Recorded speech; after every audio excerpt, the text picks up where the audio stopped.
Welcome back, everybody, to the next set of matches for the Pixelmon World Tournament. As always, I'm your commentator, Delta. And I'm your other commentator, Elba. It looks like we're getting into the swing of things incredibly quickly here. This time it's going to be iPixelmon versus Poke Cafe, both of whom Oh, are doing. Jesus Christ, I just looked at the skins of Poke Cafe. Oh, no. Trust me, I had the same questions you did earlier. But that's going to be interesting. This is going to be interesting. Both of them are fairly in the mid levels of at least the top 16 right now. I, I believe they are 9th and 13th, respectively. if I We'll have to see whether or recall, not that truly holds if water. I recall, Poke Cafe currently has a victory of 4 wins and 2 losses, and iPixelmon has a record and 3 losses. So they're fairly even. But both teams do want as much points as they can get here, and specifically, they don't want to go 0-3. If either of the teams lose all 3 matches here, there is a very good chance that they could actually be pushed out of the top 16. So hopefully, both teams will be want to go for a fairly even record here. As the match does begin. Now this is a little interesting. Swampert coming out here.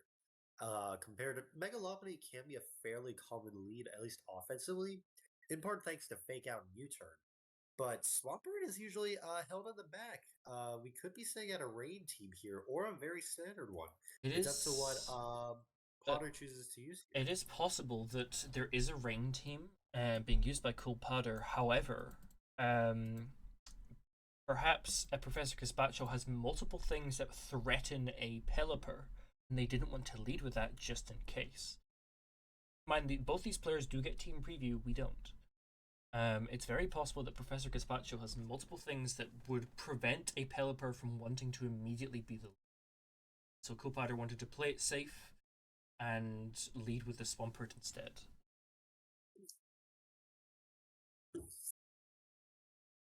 Here comes the Landorus here as Flip Turn comes out, Does take a good dealing chunk. pretty substantial damage to this Landorus. We'll have to see if this after this Swampert has switched. We'll have to see if at the end of the turn the Landorus regens health from leftovers. If not, that damage is permanent. And that really is. Landoruses are a Pokemon you want to keep alive for a while because of how much they can break people's tempo, stop them from really getting any momentum, and so a Landorus immediately losing almost half of its health at turn 2, is it good? Now this is interesting. We know for certain that Gazpacho is very much running some sort of balanced team here. But what is Potter running? Are we actually looking at a rain team here? It comes to Slowbro once again, a very bulky Pokemon, but you don't really see it that often. More often times, most rain teams run Ferrothorn. What's gonna happen here?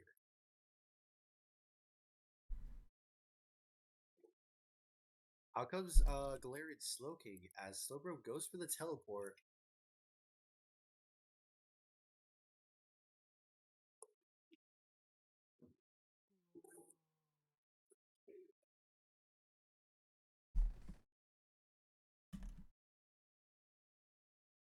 This is a very interesting dilemma right now, as Galarian Slowking does put a good amount of pressure on the team, while Mega Swampert will certainly do a lot of damage. I don't know if it'll be enough to KO.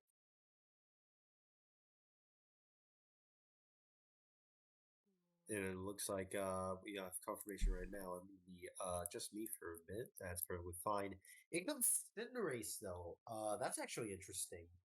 What could potentially be run here? Cinderace, of course, being a very strong and very fast physical attacker, but more often times, I don't think its physical attack is often enough. And usually, I think the only dark move Cinderace really gets is usually Sucker Punch. So, what could Potter potentially be running here?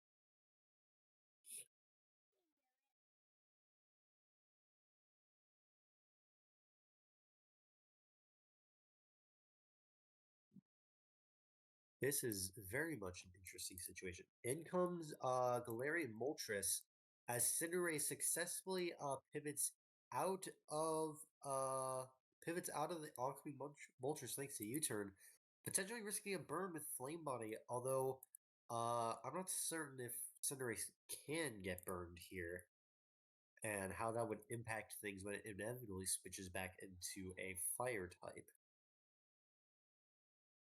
In comes Slowbro once again, but I do believe Moltres do run U-turn.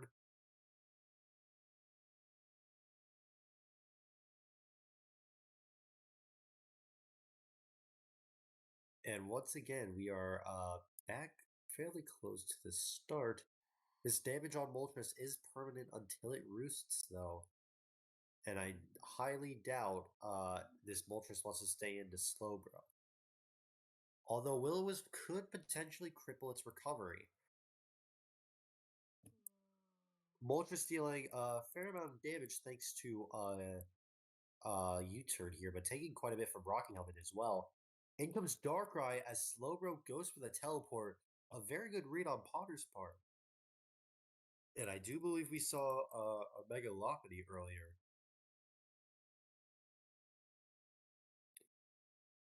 We'll have to see what that Megalopody goes for.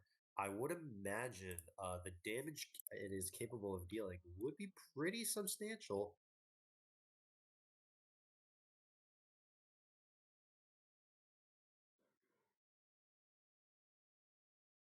And so we are left at an interesting situation at hand right now. In comes Cinderace once again. Could Cinderace potentially be trying to outspeed here? As Darkrai is very much capable of running Choice Scarf, and I would imagine Cinderace taking a lot of damage from Dark Pulse. It's not really known as the bulkiest Pokemon. I am back. Sorry about that.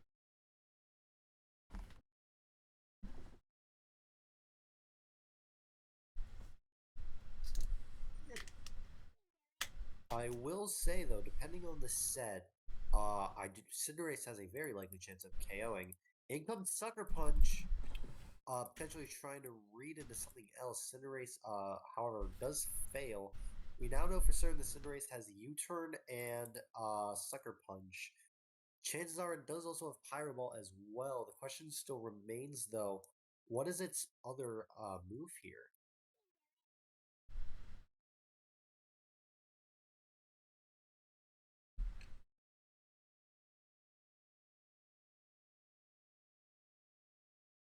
Revealing that Sucker Punch so early on could actually have some adverse effects, as having Sucker Punch like that in the surprise as a back pocket can be really useful in revenge killing some setup sweepers, especially when they aren't expecting it. So revealing it this early on and also not even getting any value from it is may very well come back to bite. While that is true, do keep in mind one of the most common sets, at least in Gen 9, is Sucker Punch. So it's very well could have been expected earlier.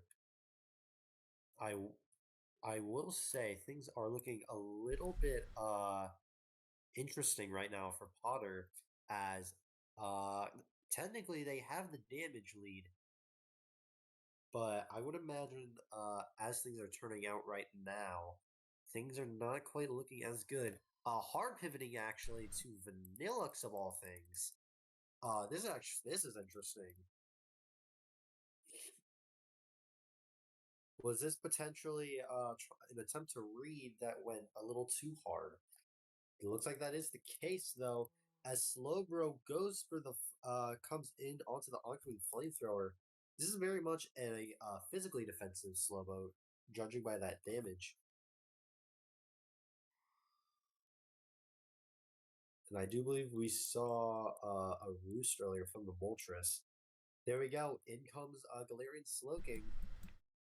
Ooh, this is actually this is interesting. I believe Slowbro went first here thanks to the teleport. Does that mean Galarian Slowking is going for a chilly reception?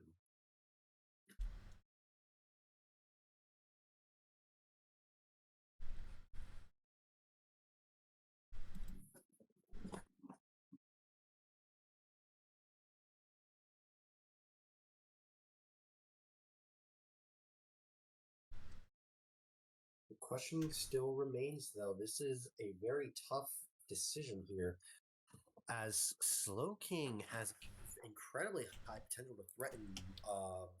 Slowking is very much threatened by quite a few Pokemon. The question still remains, though, what does Potter go for here? I believe we saw earlier Galarian Slowking would be threatened now by the Mega Swampert. And it looks like Swampert does come out. The question still remains, though, what kind of move will Potter go for here? As Flip Turn, although nice, could potentially proc Flame Body, and if that's the case, that would be devastating. However, I don't think this Slowking can safely stay in either, as I think one Earthquake might not be enough to KO, but certainly enough to do massive damage.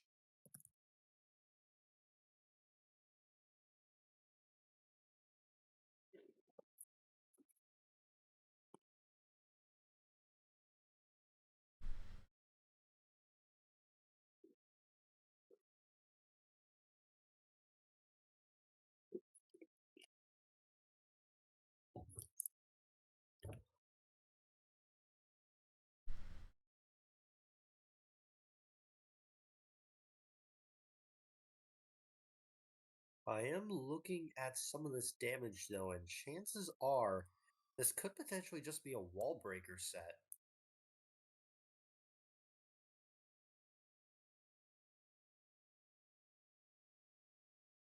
There we go. Swampert setting up the Stealth Rock here. That's actually interesting. This is the first time I've seen Mega Swampert run this. However, I do think Swampert here is a little bit slower than Moltres, giving it ample opportunity to potentially go for a Will-O-Wisp.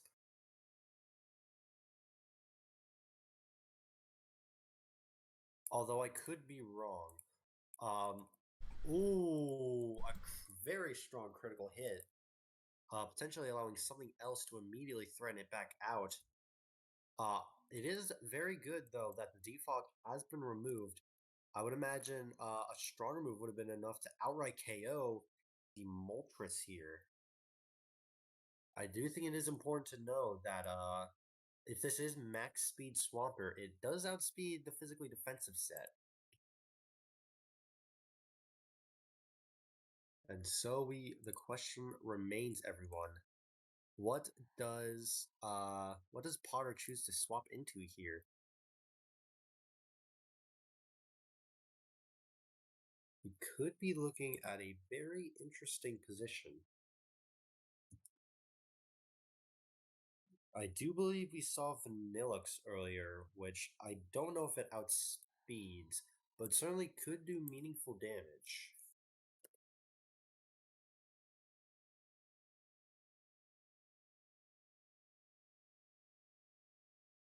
Chances are, though, there is a reasonable chance that depending on the set, Vanillux could potentially outspeed depending on the speed value.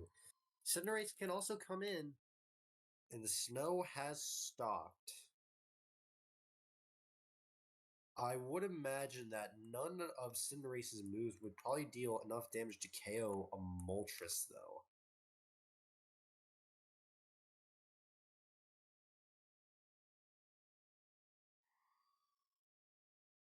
There we go. Unfortunately, missing the Pyro Ball.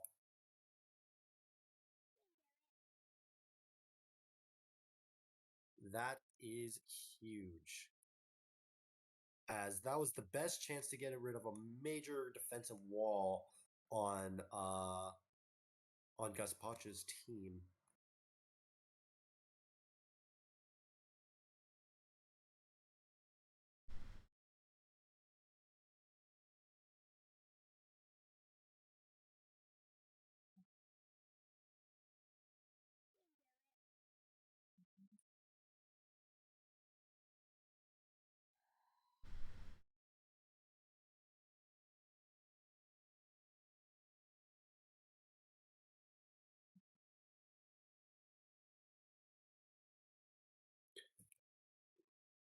And so we are left with a very, very tough choice.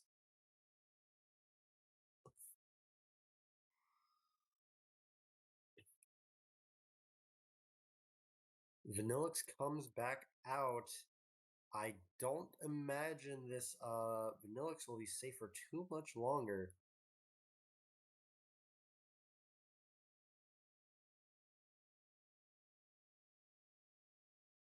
Apologies for that brief delay. This is interesting. Slowbro comes back out.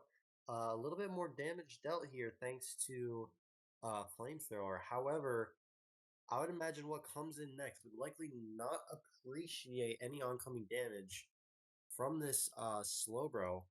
However, something I would probably expect is that things might go out the same way they did last time, and if that's the case, this could be very good for Potter. Excuse me, one moment.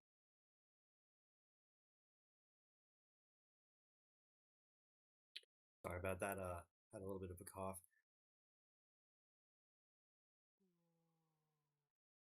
And so we are left with a very interesting choice. In comes the U-turn once again. Moltres hurt by the Rocky Helmet, and Lopunny comes back out. This is a very good play on a very good decision to swap into this. And it looks like Gazpacho is very much at the advantage here. I don't think anything coming in would like to appreciate any damage from this.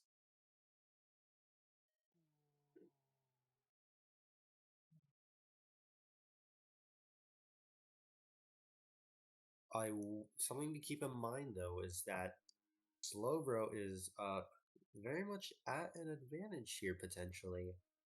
As I would wager at any point Slowbro could just come back in, bait a fake out, and deal a little bit extra damage to this Lopunny. The question remains though, is that what's going to play out, or is something else more interesting going to happen? Do keep in mind that U-turn from Lopunny is still going to sting.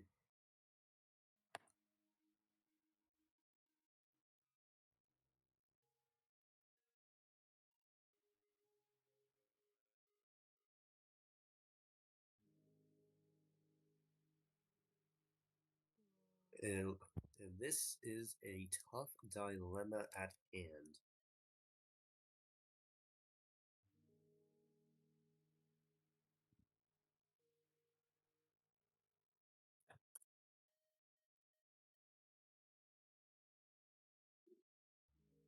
And, and it looks like as we wait here, waiting for what's going to happen, it looks like we do get a proper switch here as Mandibuzz comes out.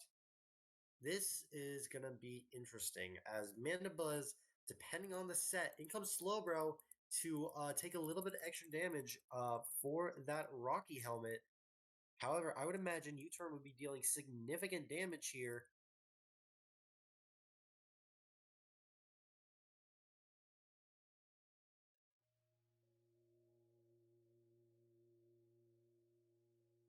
Now, this is interesting. We actually seen quite a couple of very interesting Pokemon from Potter's side. I believe this is the first time we may have seen Mandibuzz.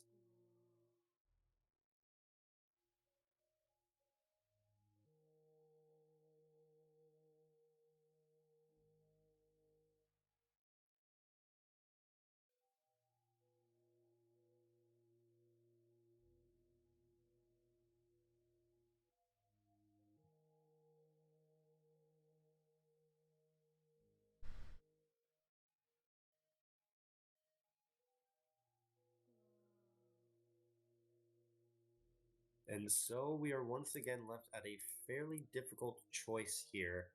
What is going to happen in this situation?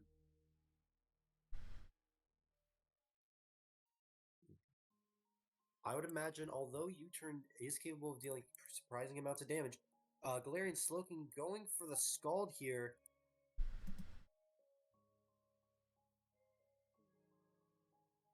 And it looks like this is a very tough dilemma. Slowbro using Scald, allowing it to Slowbro allowing the Scald to go through though, very much potentially risking a burn on the Galarian Slowking, which although might not be too helpful, will help burn through some damage over time. In comes Galarian Slowbro though to potentially Slowking going for Thunder Wave here, trying to get a paralysis, which would have been devastating. However, this Galarian Slowking is very much not safe right now. While Flip Turn is a possibility at any moment, Potter could just rip out an Earthquake and immediately KO this Galarian Slowking. That is the dilemma at hand right now. And every single time, Potter has been able to correctly predict and be able to flip turn out. However, the question is still at large here. Would At what point does Potter just decide to let Earthquake rip and just destroy this Slowking?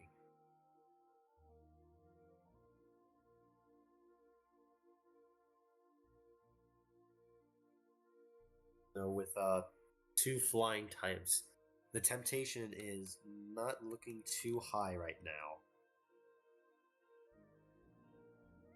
There we go. Moltres comes out as Swampert goes for the flip turn.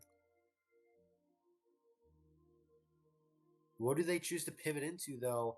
As I would imagine, yep, Slowbro is coming back out.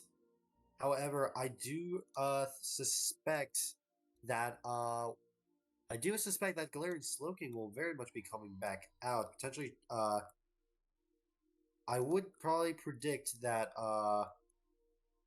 with Slowbro coming in, we are probably going to see a repeat of what happened for quite a few times now, at least between this interaction.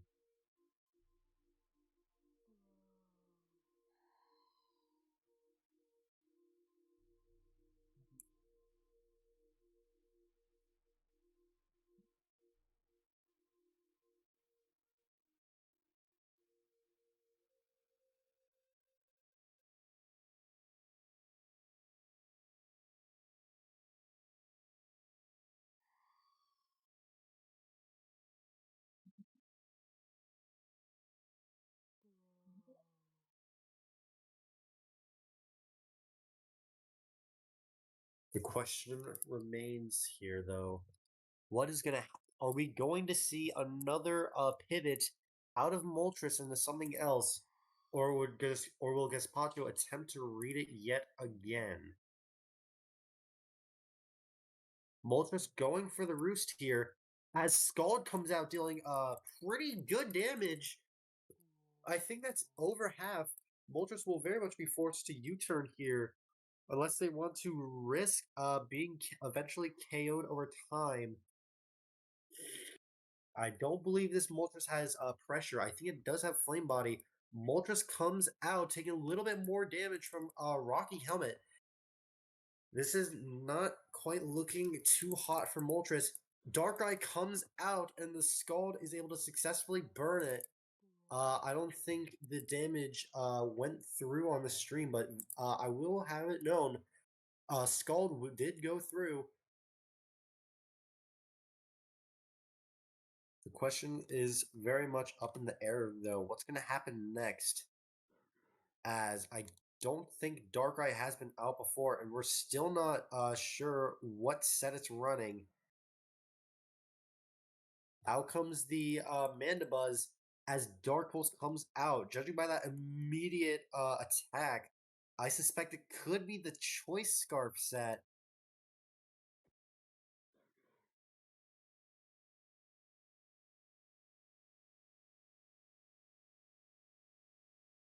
Now, this is going to be tough. What does the Manibuzz choose to do in this situation? As I don't think Moltres is a very safe play at all.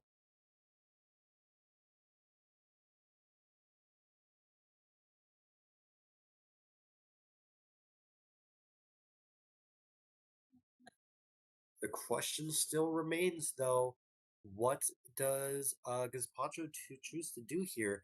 Mandibuzz is very strong defensively, but offensively it can't really do much as its offensive stats are kind of underwhelming. The question remains though, what does Gazpacho attempt to go for here though? As I don't even think Galarian Slowking would be able to appreciate Mandibuzz all that much. Moltres comes out and Flame Body procs the burn. That could be very bad for this situation, as I do think that is in fact damage that will force it out. In comes the Slowbro though, and this is actually a little interesting. Choosing to bring Slowbro out, I do imagine though that Slowbro. Oh, actually choosing to pivot out here. That's actually interesting. Galarian Slowking landing another burn. A lot of the Pokemon here have been burned, which is very key to potentially allowing this game. There we go. Swampert coming back out as Galarian Slowking goes for Future Sight.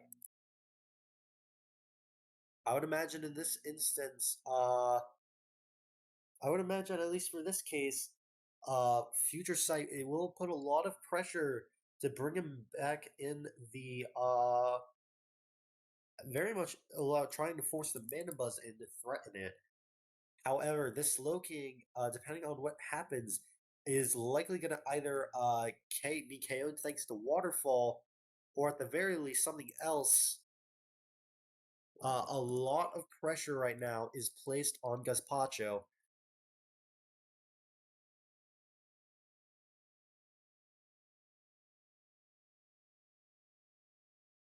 And it looks like Moltres comes out.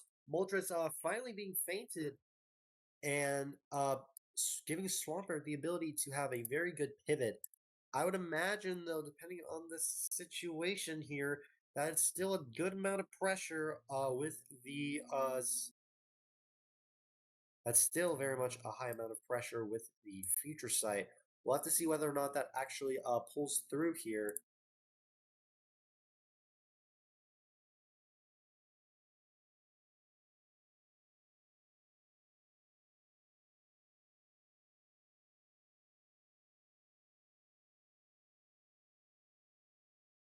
And it looks like Cinderace is coming back in. We'll have to see what Darkrai chooses to bring out. It looks like Lopunny will be the option coming in here.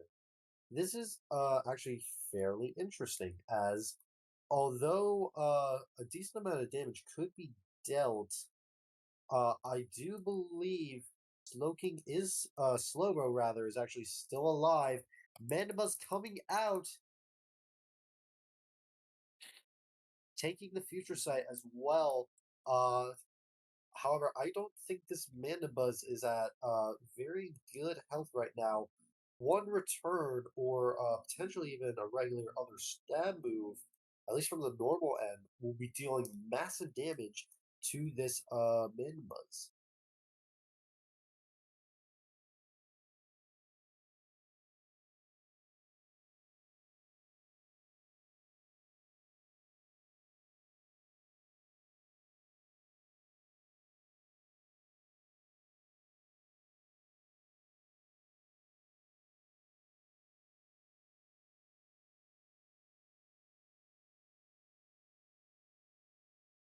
There we go. Slowbro coming back out.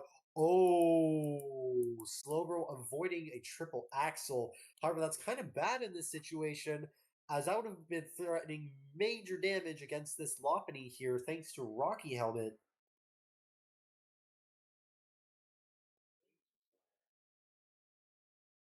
Aegislash coming out as Slowbro once again goes for Scald. I would imagine this Slowbro is very much inviting a substitute here.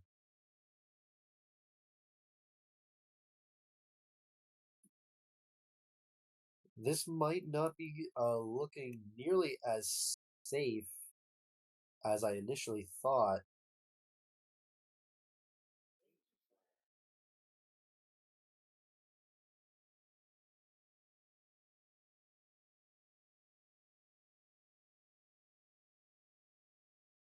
There we go. Aegislash going for the toxic there and very much threatening this. Going for foul play here as Manbuzz lands the roost. I do believe this is a very common defensive set, at least judging by the toxic and King Shield. The question still remains, though, what does Manibus go for here? As I'm not certain how much damage Foul Play will be doing at this point. In comes Lopunny, and Foul Play dealing probably a fair amount of damage, although it's a bit hard to tell right now how much.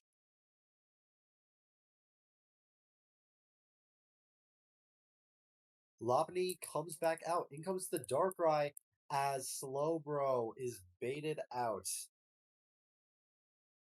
We'll have to see what the Darkrai goes for here, though, as I do believe at the current moment things are not looking too hot right now for Potter. At least right now, a lot of pressure is being put off by this Darkrai.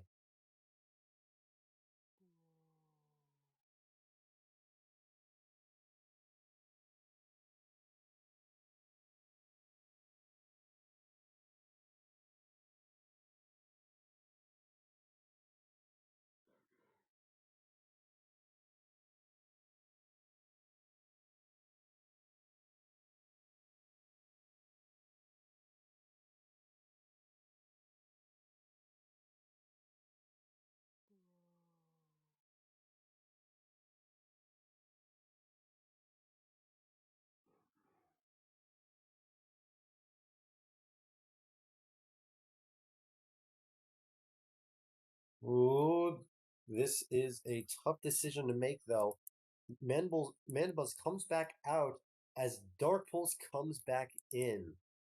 I do believe at the current moment this Darkrai is being whittled down by a significant amount. This burn really providing a good amount of pressure. And in a game like Pokemon, pressure is all you need. Dark Pulse successfully landing a flinch though is a little unfortunate. Out comes the Landorus as Manbuzz successfully hits the roost. Now, this is interesting. Does Landorus potentially have a Stone Edge here? Or is it a different set we're looking at?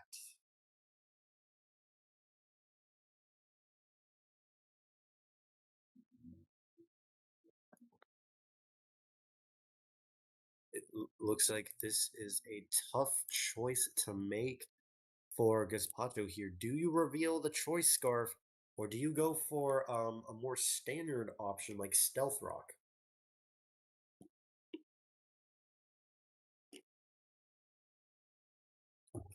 Out comes the Slowbro once again. Landorus going for Rock Polish of all things. This is actually the first time we've seen a Rock Polish Landorus. This is going to be a little more interesting. I do believe one of the only opportunities it would get for remaining safe is if it goes for U-turn, as I do believe knockoff.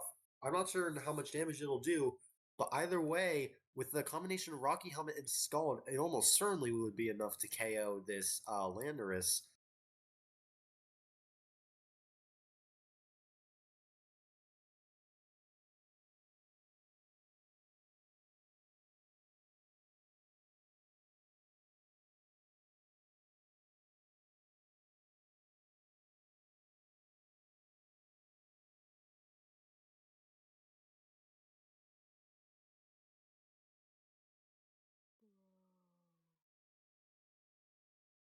This is a dilemma. It looks like choosing to immediately hard pivot out. A very wise play here as Sludge Bomb comes out, dealing a fair amount of damage and landing the poison. That is very bad for Swampert here. However, I do believe now with Moltres gone, its burn can no longer affect it, especially thanks to the Swampert here.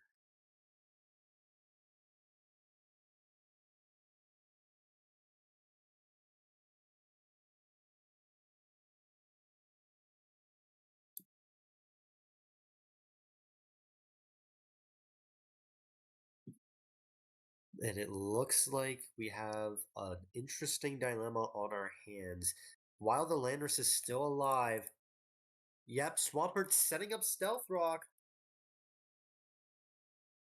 I do imagine though that Landorus here is faster, and we are stuck with a tough choice on our hands, everyone. Rock Polish does threaten damage. However, we've only seen this on our Landers here. We don't know if it's running Earthquake, Stone Edge, or Knockoff. We don't even know if it's running U-Turn at this point, although it's very likely given the situation. And I do believe we saw it a little bit earlier. The question remains, though, what does Potter do in this situation? As I don't think Slowbro is too safe coming in.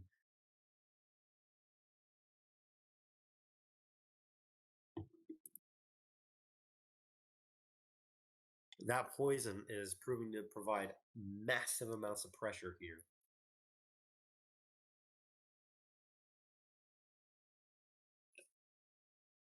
I will say though, I think because the defogger is gone in Moltres, things are looking very well. The stealth rocks might be permanent here.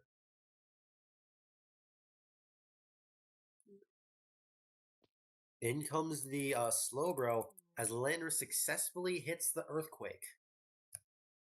However, I would imagine knockoff U-turn would prove to be incredibly strong, maybe enough to outright KO the Slowbro here. I could be wrong.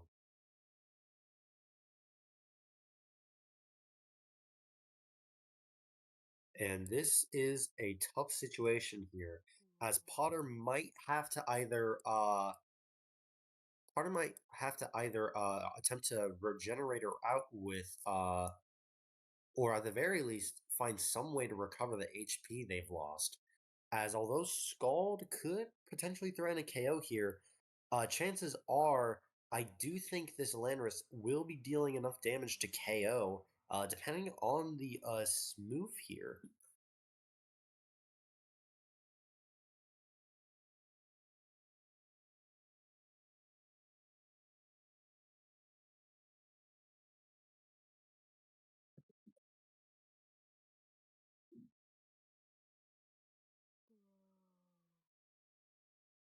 There we go. Slowking comes out as Slowbro goes for the Scald, very boldly trying to take out that Landorus.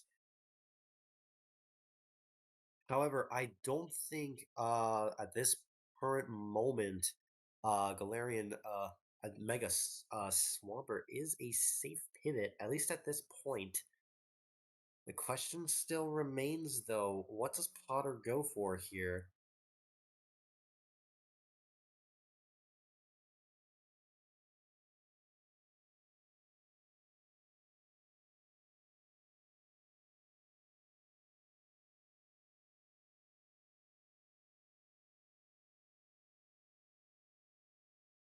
I don't think I actually saw any damage from Galarian Slowking. Could this potentially be stealth? Could this potentially be heavy duty boots on the Galarian Slowking here? In comes the Mandibuzz, and I don't think Galarian Slowking can right now do anything against this except maybe Sludge Bomb. And we'll have to see for ourselves how much damage a Foul Play could even do here, as I highly doubt it'll be enough to outright KO the Slowking. I will say though that chances are, after enough damage, Slowking might be forced out to a much stronger Pokemon.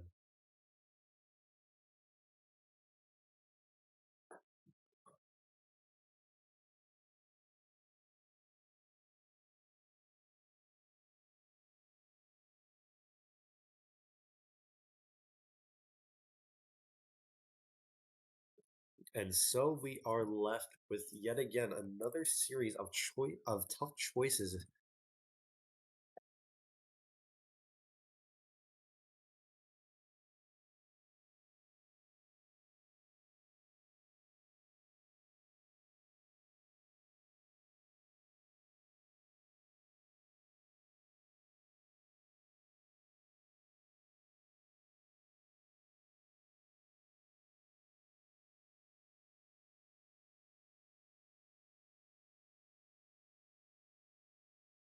And this is gonna be tough. What happens here? That is the question. Mandiba's going for the U-turn.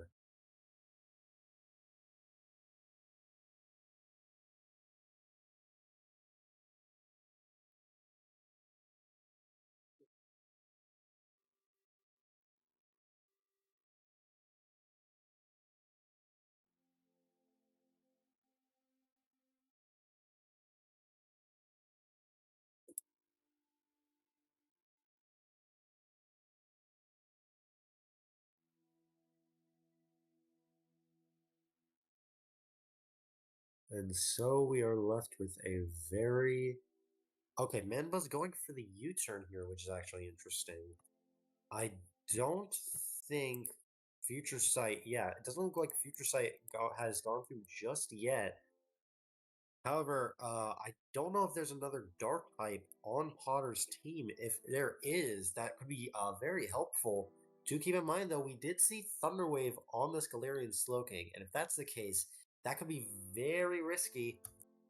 Vanillix comes back in, taking very good damage from the Sludge Bomb here. I do think the next Future Sight very much has the opportunity to come in and KO, and I don't really know if Vanillix can really do anything here.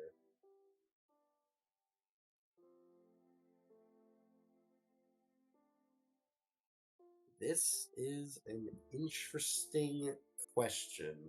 What does Vanillix attempt to do here? As although it very much threatens with things like Aurora Veil and although there is a heavy threat with Aurora Veil and Blizzard, I don't think Blizzard would be dealing nearly enough here to KO the Slowking. Although I could very well be proven here. We'll have to see whether or not Slowking is able to potentially survive this, or if Vanillix has the tools necessary to break through the wall.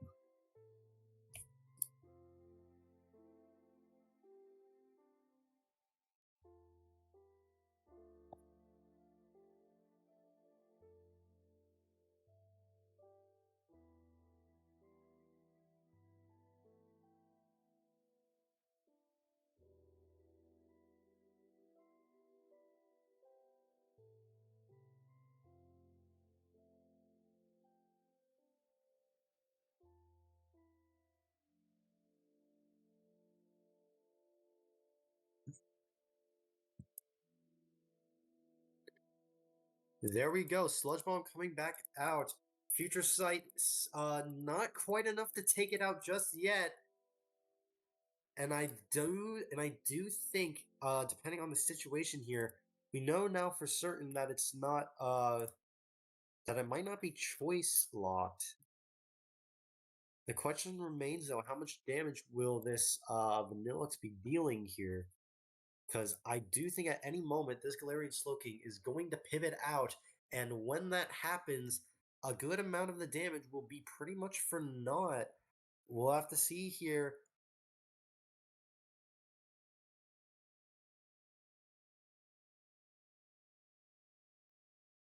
This is potentially the last gasp this Vanillix is able to do here.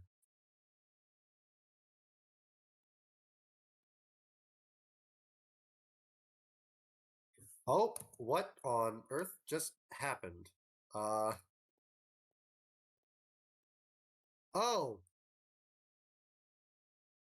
it looks like we got confirmation now. Because Pancho, I think, crashed.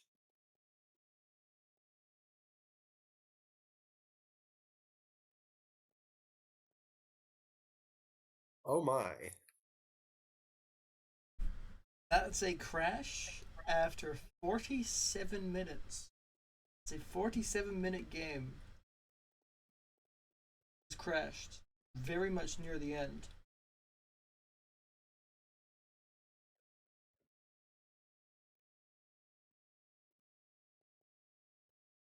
That could be bad.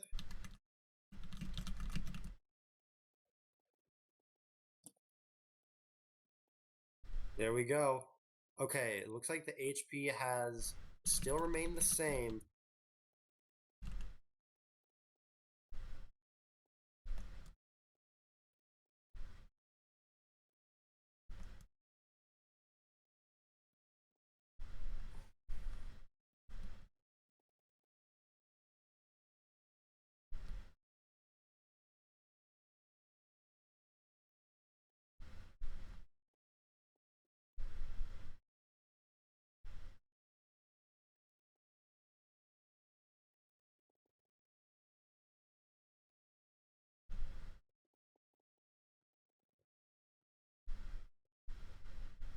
Oh,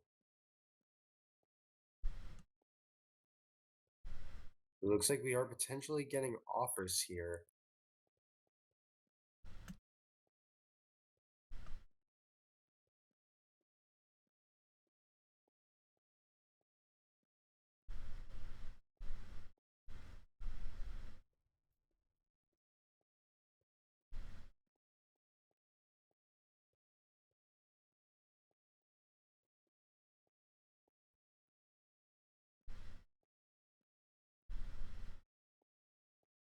And so we are left with a tough decision here. I do think Potter is agreeing to the 3v3. This keep in mind, this is a very volatile kind of team.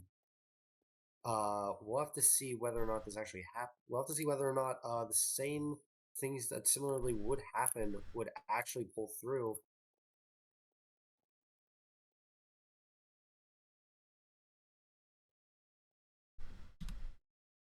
And so we are left with a brutal choice.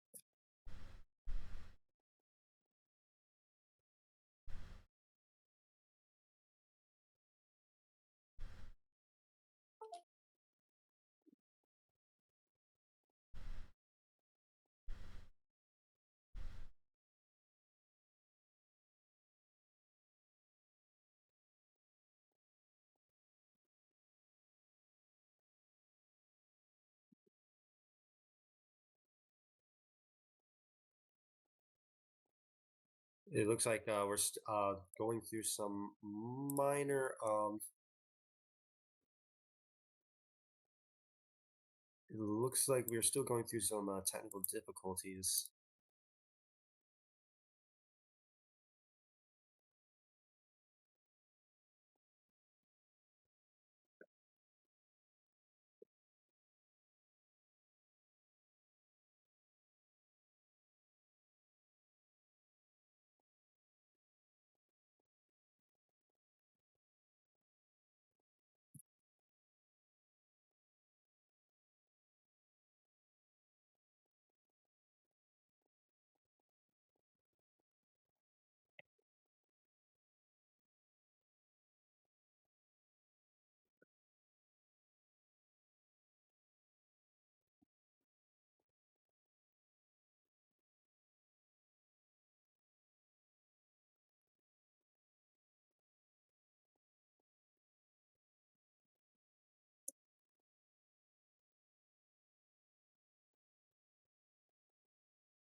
And this is gonna be a tough choice.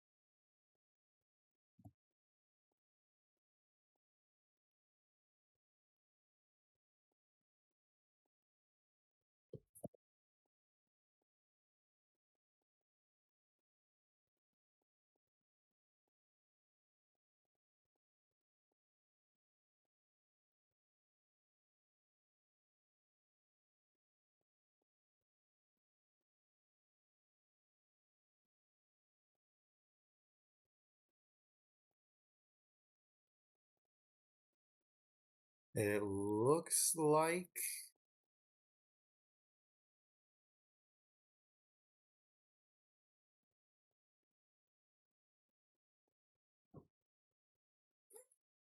You're left with a very interesting choice here.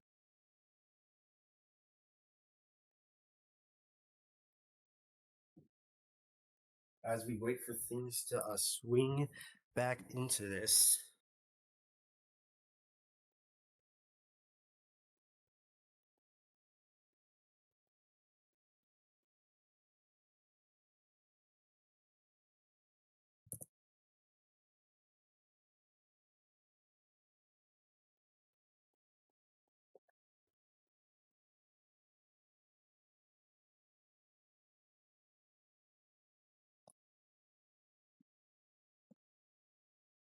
Let's see. We are stuck with a strange dilemma on our hands, everyone.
That's interesting. Wait,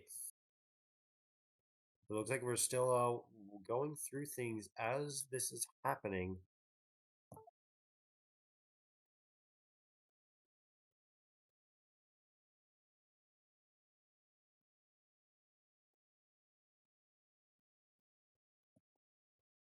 Looks like we're still waiting for things to properly go through. This is a tough choice.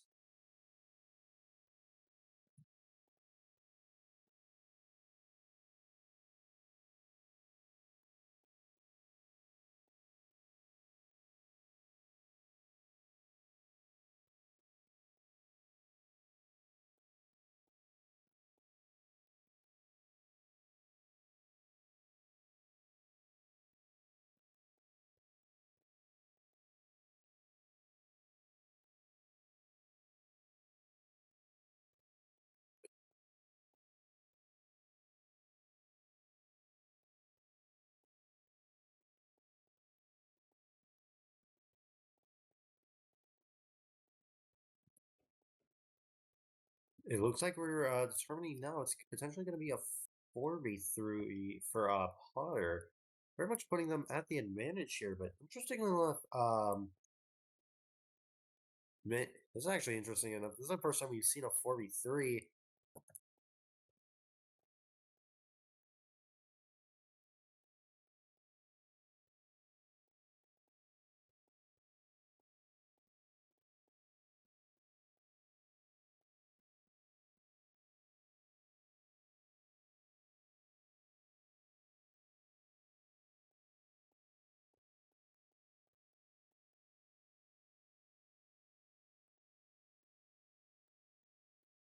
It looks like we do have a definitive answer. Maybe depending on the teams, this could be a much more offensively focused match rather than trying to get as much momentum as possible.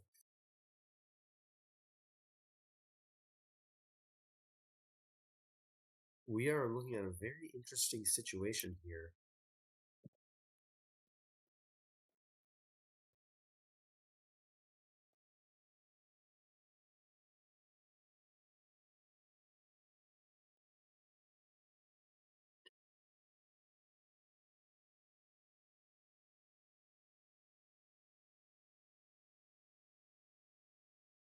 And it appears that we are looking at some interesting situations here.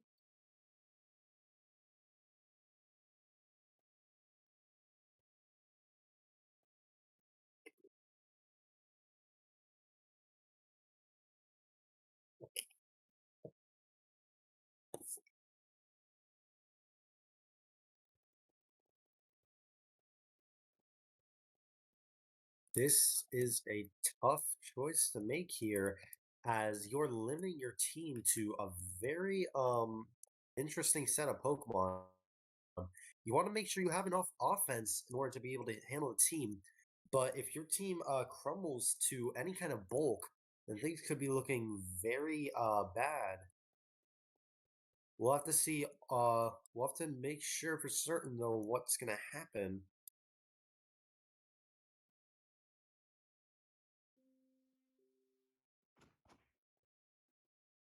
And it looks like the teams have been decided. This is gonna be interesting. What does Pacho go for?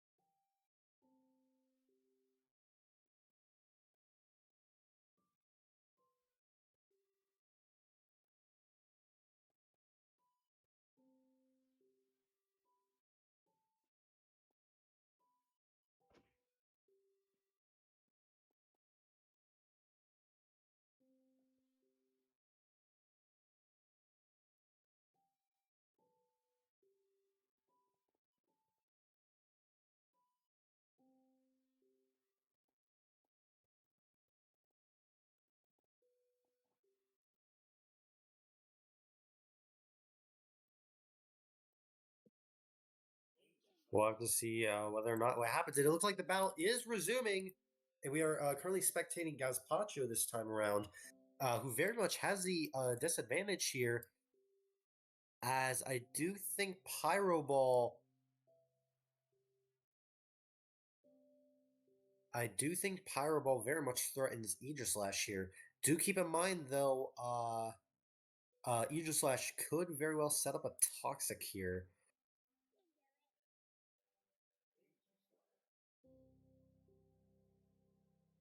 And so we are left with a very tough dilemma though.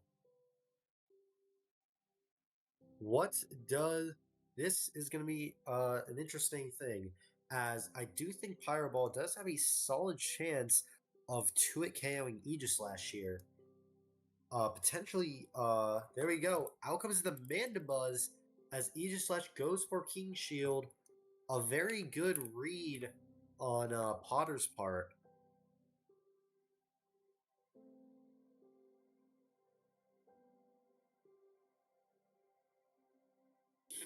The question still remains, though. I don't know how much damage this Mandibuzz would be capable of dealing.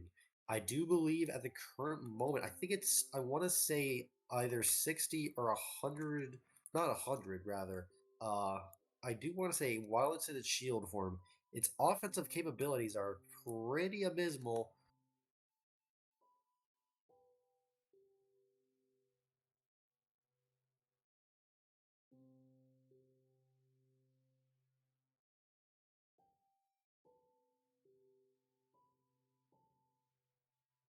Left, and this is where the tough choices resume.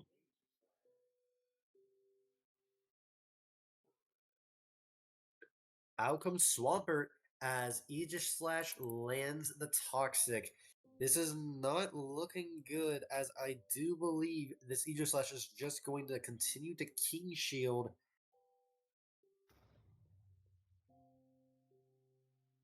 There we go. Aegislash using the King Shield as Swampert sets up Stealth Rocks, which is interesting. I don't know how much damage will be coming out of this Landorus, but whatever it is, I highly doubt it's enough. There we go. In comes the Landorus as Earthquake comes out, dealing dealing no damage here. I do think that things are very much at the disadvantage right now. And it looks like this Swampert might not have too much tank in the gas left.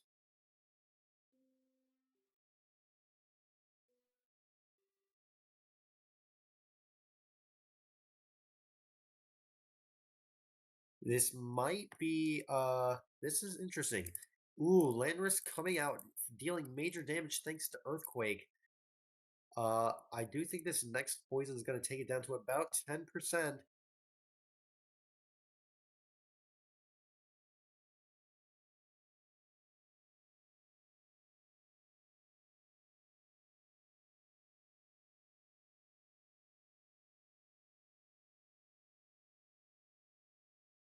And it appears we are at a tough dilemma.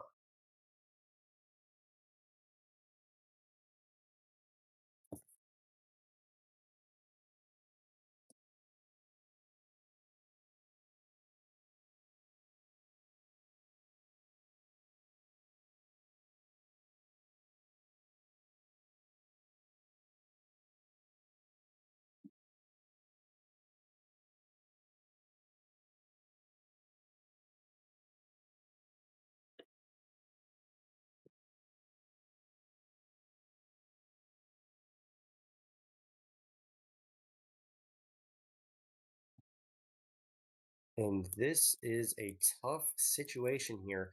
Landorus very much faster. Very Landorus very often slower, unless this happens to be Choice Scarf. And if it is, it could be very bad right now for Potter.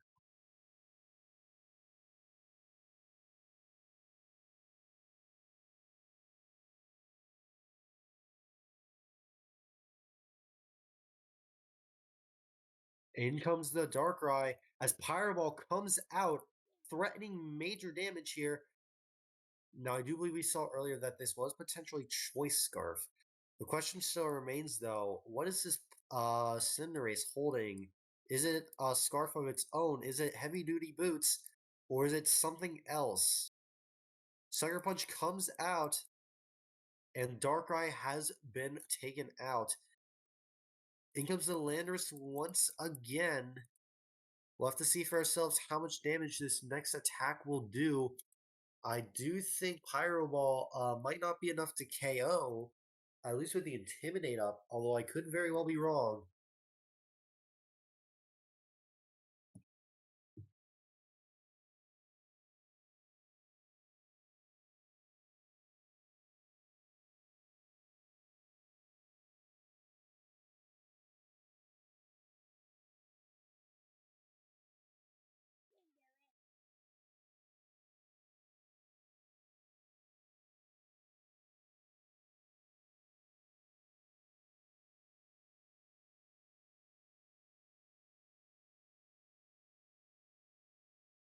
And so we are left with a tough decision here.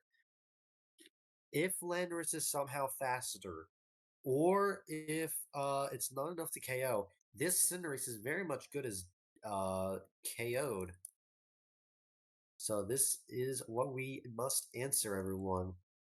There we go, choosing to bring out Slowbro as Rock Polish has been established. We now know for certain that with Slowbro back, more pressure is brought out. In comes the Scald, and Aegislash has been burned. We now know that this Aegislash is leftovers. Could we potentially be looking at a substitute here?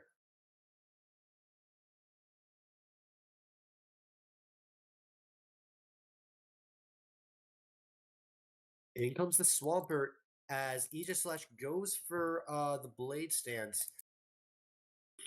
I will say, though, with Swampert gone, chances are things are not looking quite as good, as one of the main things to threaten the Aegislash has been removed. Do keep in mind, although Cinderace is still alive, any King Shield will be weakening its damage by quite a bit.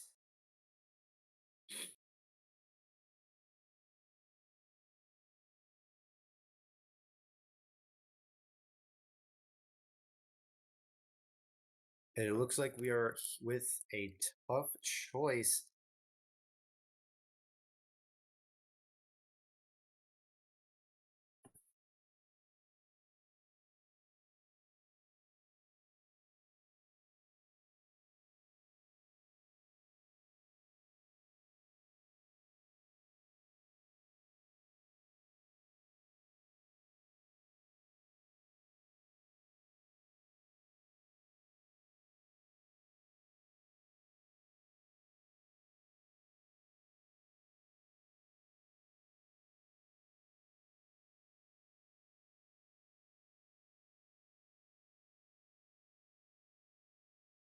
And so this is the dilemma at hand, everyone.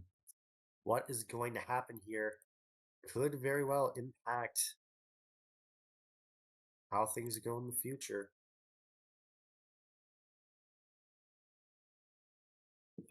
In comes Cinderace, very much capable of threatening Aegislash at this range. However, do keep in mind this Aegislash does have King Shield,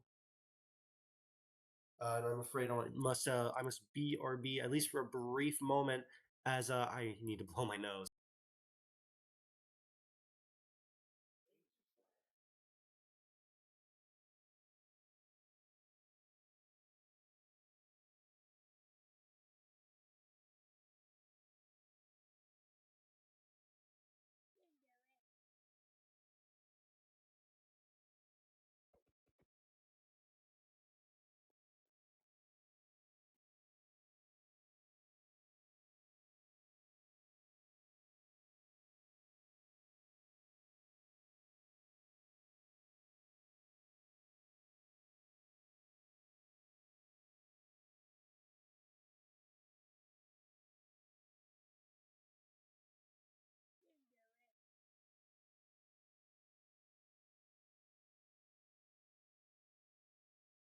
Apologies for that slight delay.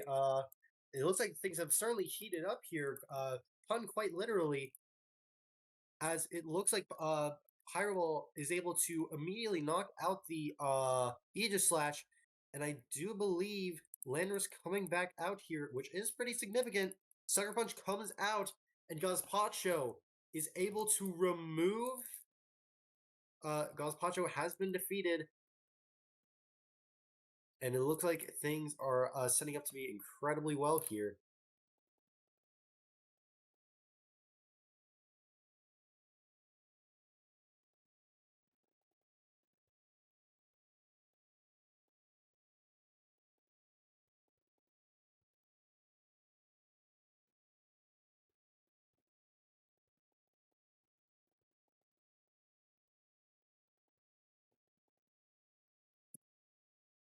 And so we are left with a very tough choice as how things are going to go. I do believe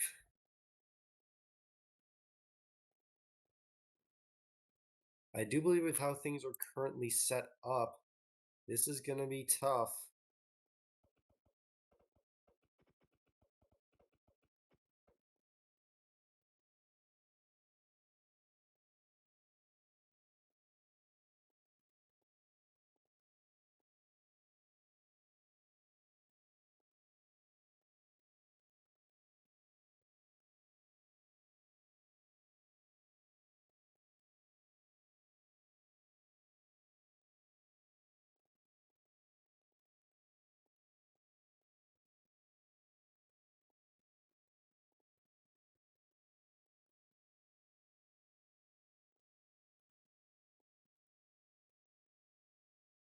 Oh, it appears I've crashed. Please give me one moment while I experience some minor technical difficulties.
Unfortunately, it looks like for the time being, things might experience some slight scuffness on our end.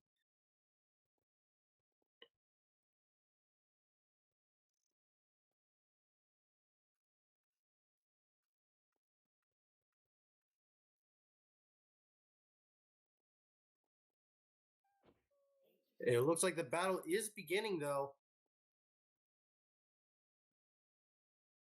And this is going to be an interesting case here,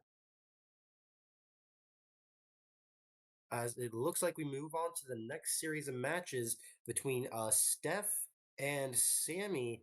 Uh, this is an interesting case, as once again, we see Aegislash from Poke Cafe. Things are very much at a disadvantage for Sammy here, as even though Tapu Lele does have access to HP Fire, I don't think it'll be dealing nearly enough damage to threaten this Aegislash, who very much threatens a one-hit KO thanks to Shadow Ball.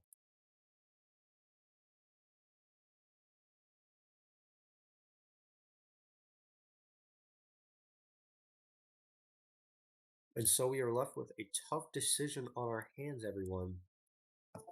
What does Sammy try to pivot into?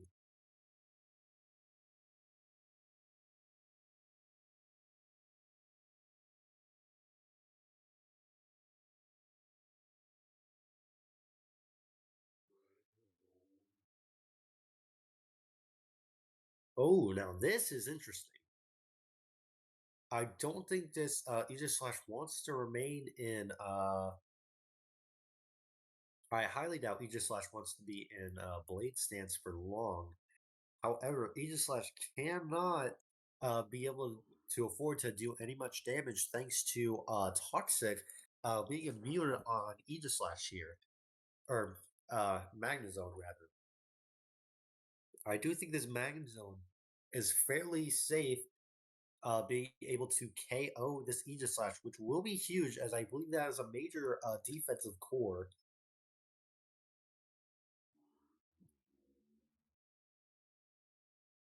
The question still remains, though, what do Steph and Sammy go for here? As if this is the standard sub toxic set, Aegislash is by no means safe. And more importantly, if this is potentially an offensive set, that is a magnet pull Pokemon gone, allowing potential switching again. It looks like this is where we determine things.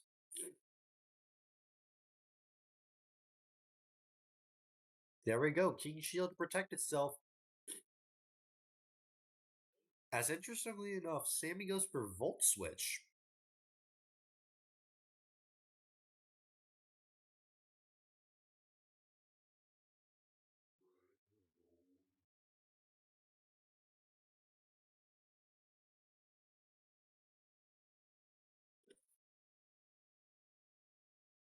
That is interesting. Aegislash is able to protect itself from the Volt Switch, but is that potentially what Sammy wanted to do to in order to bait out the HP Fire for later? That is a tough question to ask.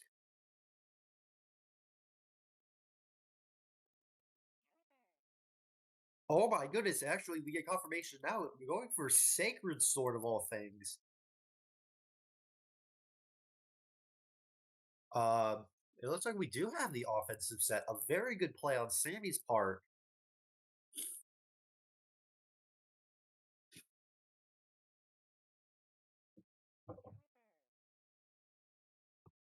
I don't think Pelipper will be able to do much in this situation, as Aegislash is free to King Shield up.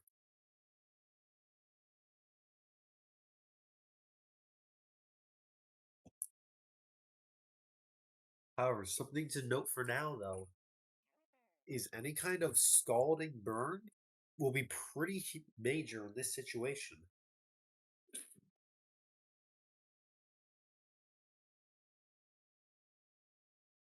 And thus we are left with a tough choice to make. What does Sammy Boy is very much doing his best to potentially try and stop the momentum. In comes the Swampert as Aegislash goes for King Shield.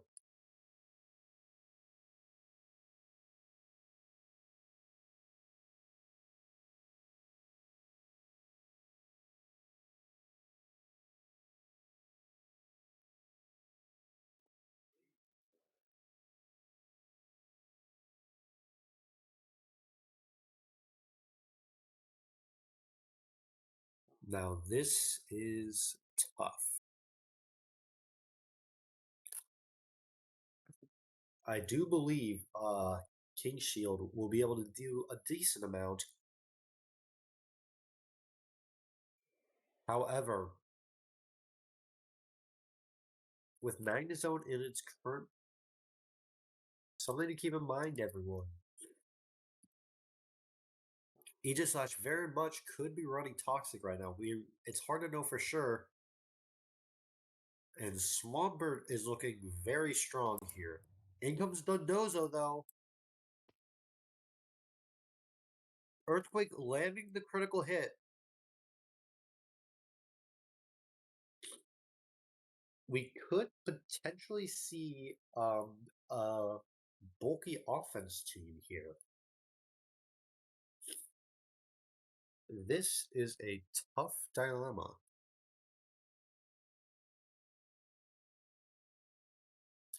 As I do believe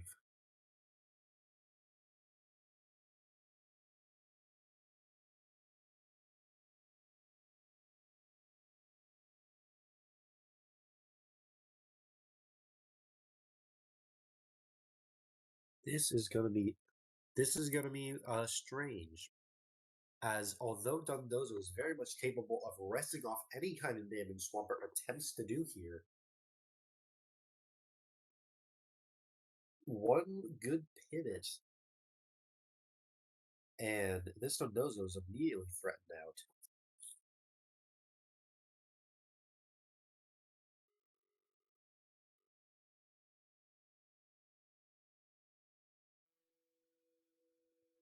There we go, Swampert going for the flip turn here. As a Moongus is brought in. This is going to be tough, as Dondozo with rest likely won't be dealing too much, even with the curse set. Because at any moment, all this Amoongus has to do is click Clear Smog.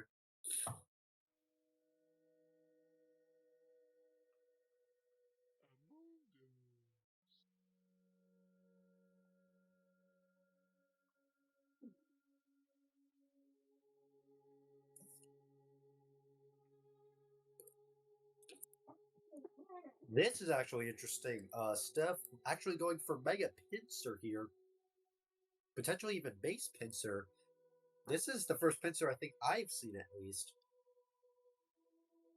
And I do imagine any kind of normal stab here will be turning into flying, and I don't think this Amoongus is safe anymore. However, do keep in mind, Magnezone isn't a wise choice either due to access to things like Earthquake and Close Combat. We'll have to see whether or not this actually holds water.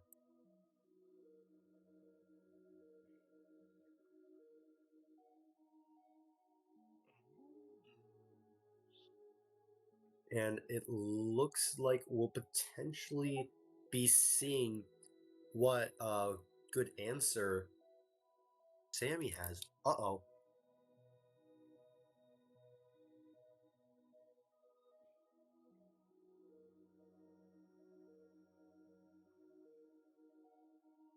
Oh, it looks like we had another crash, although it's not fortunate. Oh my.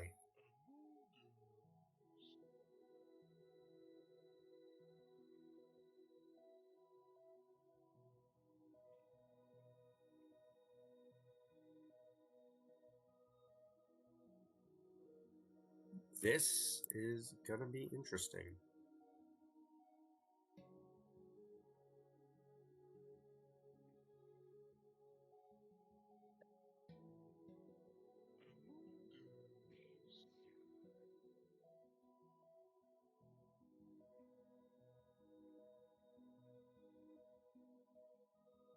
There we go.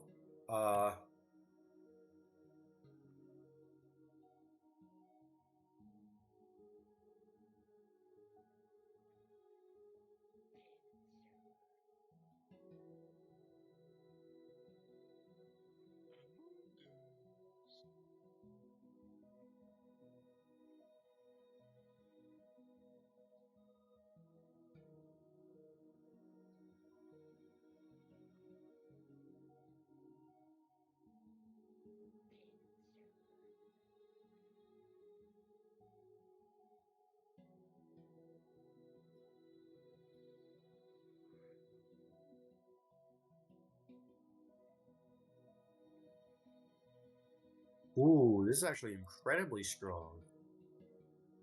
Despite the return not being very effective either way, in part thanks to the flying stab no longer being a factor, this actually might have been a blessing in disguise here, as you can do a little bit extra damage. Close Combat comes and removes the Magnezone,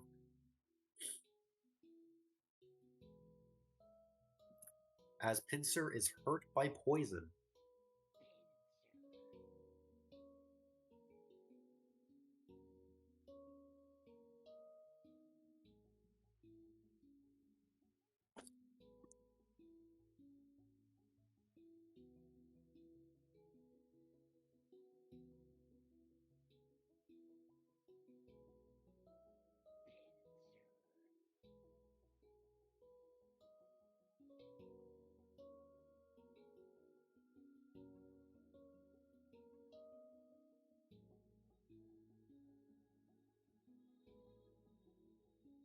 And so we are left with a very interesting choice.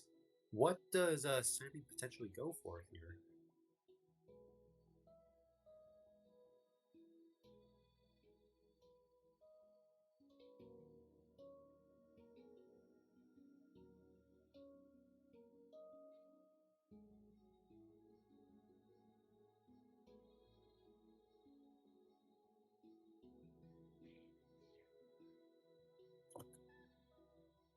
Tapu Lele comes out, and I do believe in most circumstances, even despite the Mega Evolution, I do think Tapu Lele would still be faster in this case, at least if it's Choice Scarf. I do think this Tapu Lele will be faster enough to KO the Pinsir from here.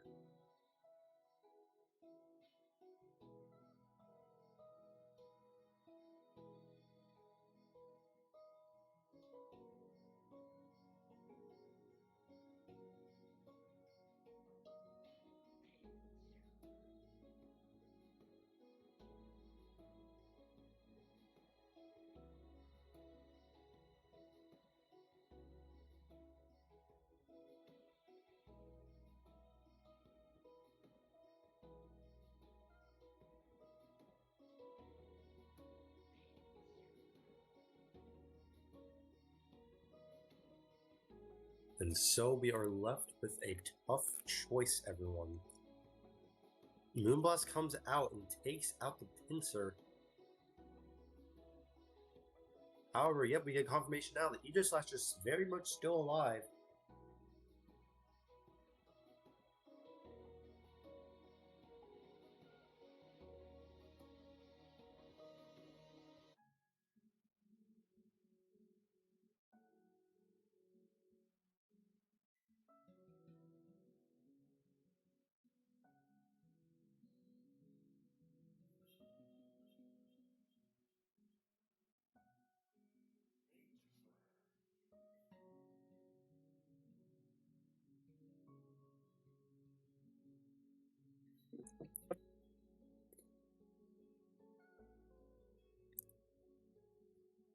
And we are very much left with the same question as always. What does Potter choose to pivot? What does Sammy actually choose to pivot into? As things are looking a little worse off for them, even despite the Mega Evolution bug, or rather the minor mistake.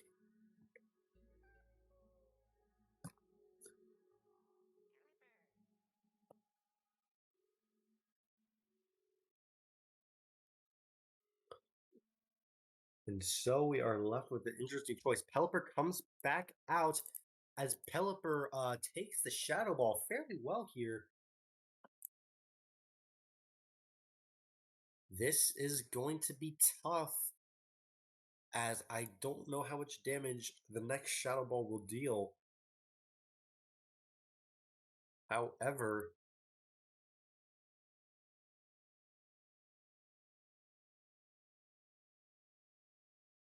the question still, however, this is going to be tough. I would imagine Surf or Hydro Pump dealing pretty good damage. Scald as well as potentially threatening Burn, which could be devastating. This Aegislash still is on full HP. Aegislash going for the Toxic here as Pelipper goes for the Roost. A very good read on Steph's part.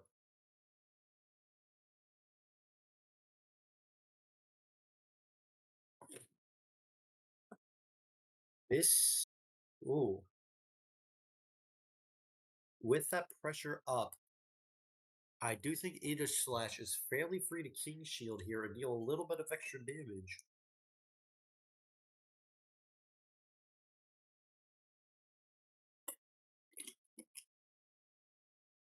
I want to say, judging based on that damage, Pelipper has about 20 HP removed. And if that's the case, Pelipper could likely stay for quite a bit. The question remains though, out comes the Swampert. A very good read there with the King Shield break. However, I do think King Shield is able to proc again here. But the question is, what happens? In comes the Dondozo, dealing a fair amount of damage here. Of course, one rest would be all that it takes to break all of the progress made by Swampert. However, Earthquake is not affected by rain much, so I would say chances are all this Swampert would really be doing is about a fifth of Dondozo's health. And depending on the situation, that could actually be very fortuitous here.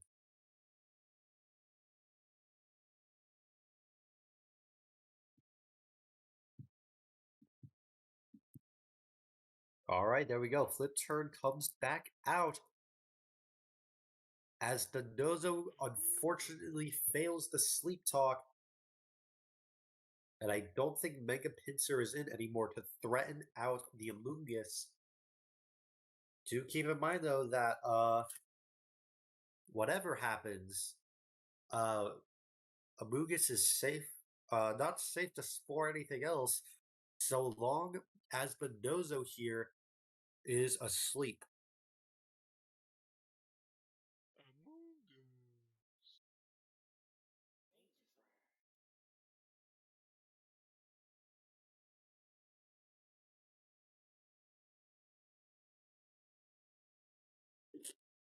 There we go. Aegislash recovering HP, although minuscule.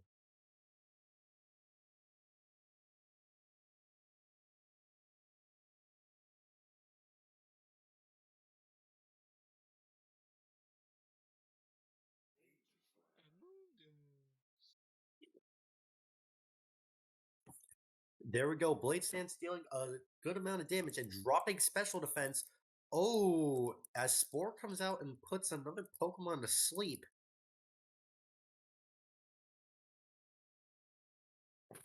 This is interesting.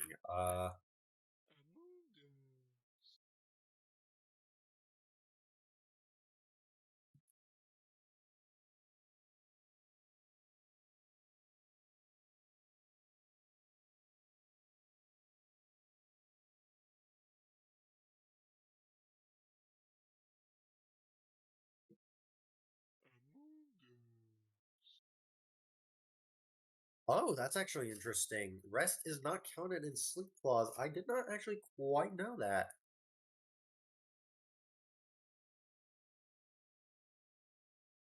That's actually interesting. That is a good fact for people to know.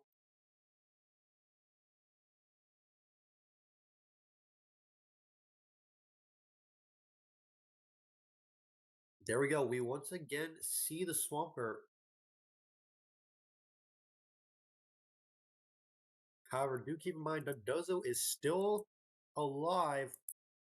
And so long as Dundozo is alive, things are not looking too hot for this Swampert. There we go. In comes the Rillaboom as a flip turn comes out, immediately threatening a very strong pivot.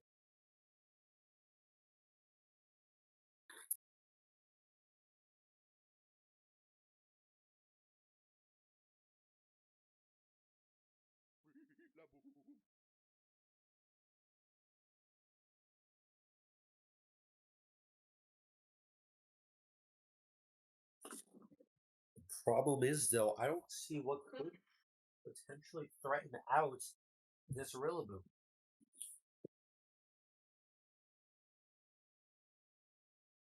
We are left at a very tough choice right now. Amogus comes back out to threaten Rillaboom. While that's true, something to keep in mind, though, is no matter how much damage Toxic does, that grassy terrain will allow it to restore health. And I would wager that this Rillaboom could just pivot out at any time.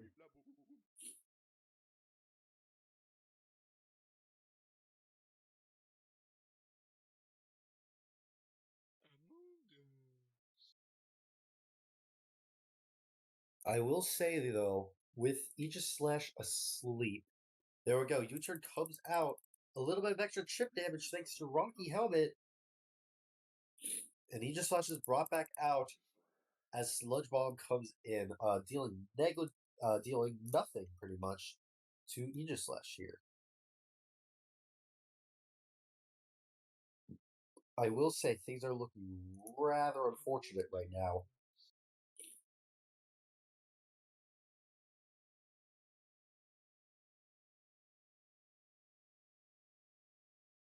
This is a dilemma, as Aegis Slash is proving to be a menace.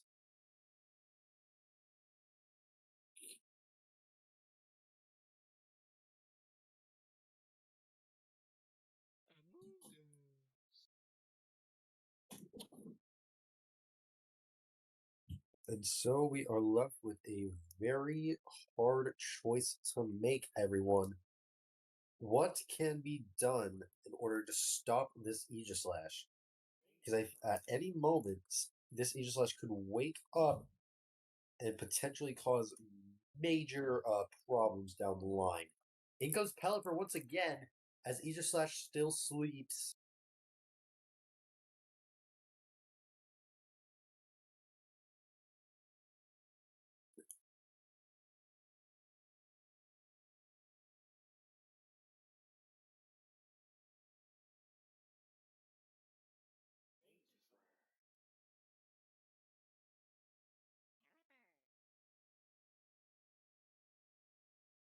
This is going to be tough to try and break through, as Aegis Slash and Dondozo proved to be a very effective combination of defensive Pokemon.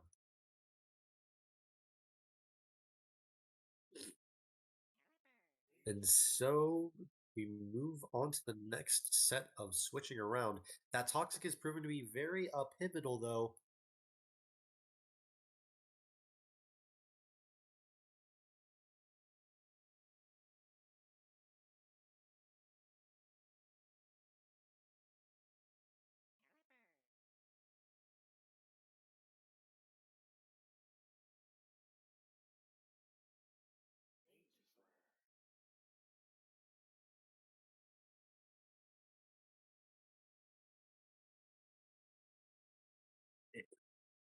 This is interesting.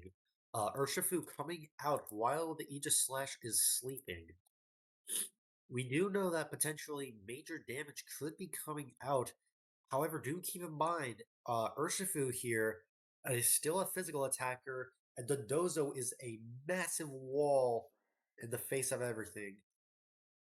I don't entirely think uh, close combat would be enough.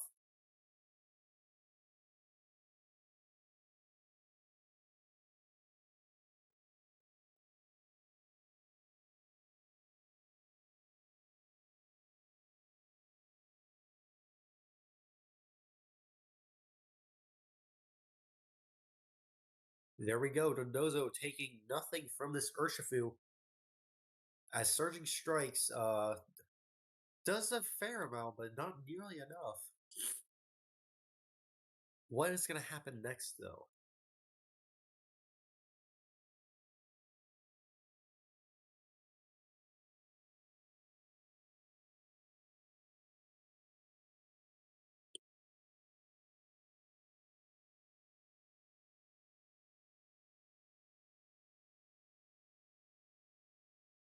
Urshifu goes for the U-turn. Ooh, very a very unfortunate bit of luck there. Sleep Talk procs liquidation, and Tapu Lele is very much threatened here. The question remains, though, does Dondozo choose to pivot out, or do they choose to stay in and risk going for a liquidation here in the face of HP Fire?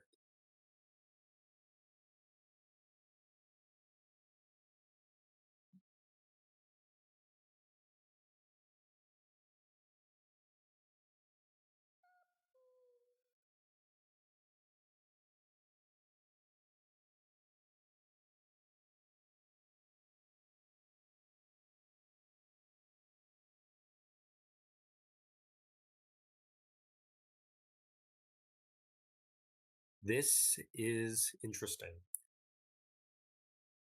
Tapu Lele is very much at a disadvantage here, as no matter what it chooses to do, something is not going to be taken out. Either Nundozo because of a switch, or Aegis Slash because of um, pretty much anything. Do keep in mind the rain is proven to be not very effective here.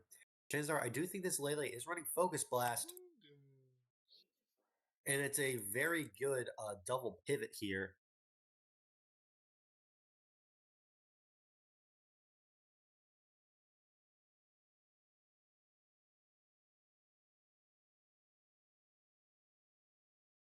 At this point, the very unfortunate situation here is this Amogus isn't running foul play.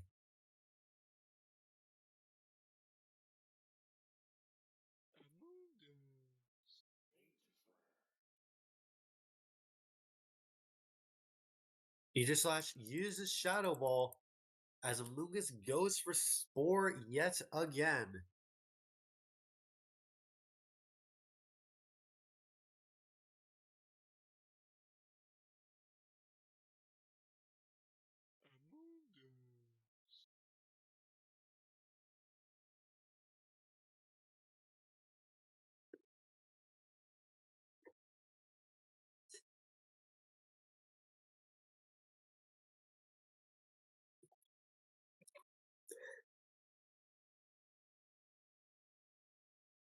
Out comes the Tapu Lele once again. Was Sammy potentially trying to predict a double switch, or are they just going for raw damage at this point?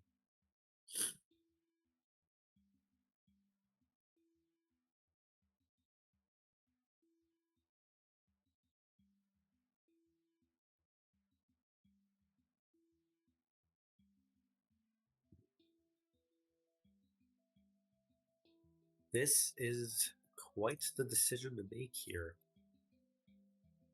What does Tapu Lele go for that could threaten this Aegis Slash? Granted, now that it's currently in its sleep state, I do think Tabu Lele very much has the advantage here, as it could be threatening major damage even onto a resist like Aegislash.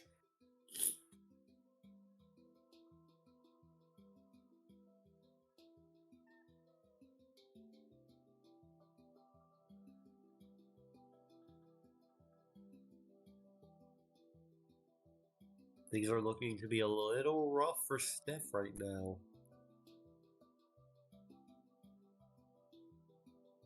And so we wait with bated breath, everyone.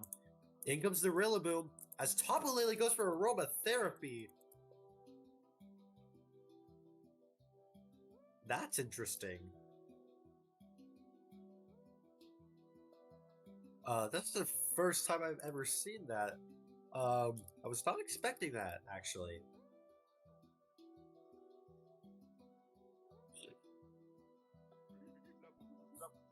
Potentially this might have saved the Tapu, no, the Aegislash's life here, as I do believe that will automatically reset it back to shield stance.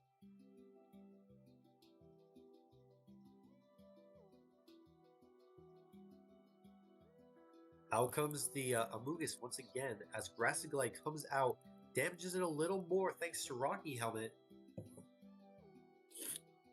However, I do imagine this is likely a hard swap over toward the Aegislash once again.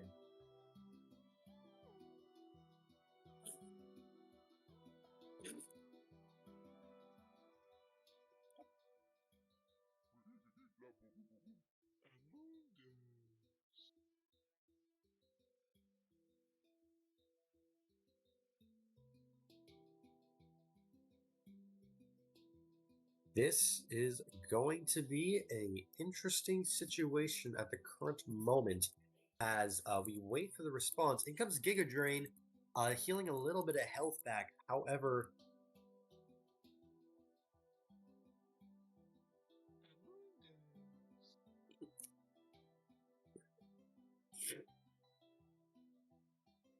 this is going to be, and we actually get confirmation now. Yes, swapping out does reset it back to shield stance. A very good play to keep this Aegislash safe.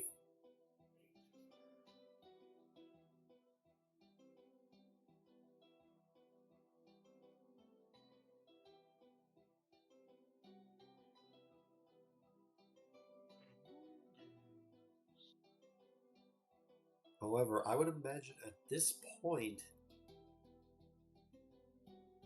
things might not be looking so good for Sammy right now, as he has to somehow find a way to break between Aegislash and Dondozo.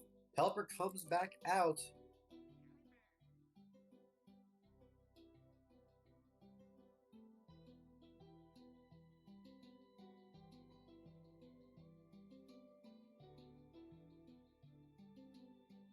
And here is the dilemma. How often are we going to see this happen?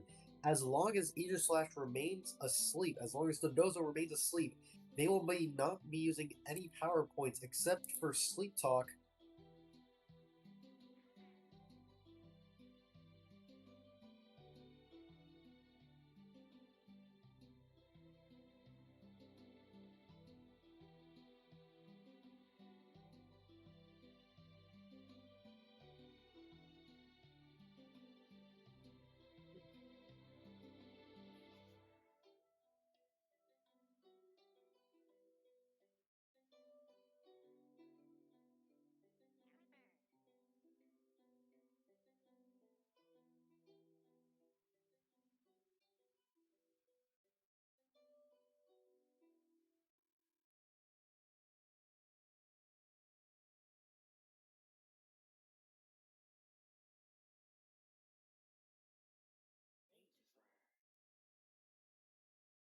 This is going to be a tough choice as at any moment this Aegislash could wake up, go for a Shadow Ball, and threaten major damage. Aegislash still remains asleep though, as Pelipper goes for Roost.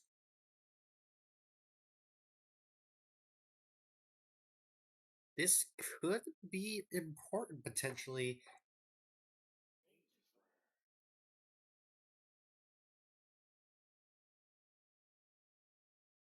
Potentially you trying to predict Aegis Slash waking up.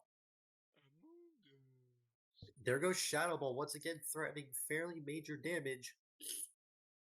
And I do think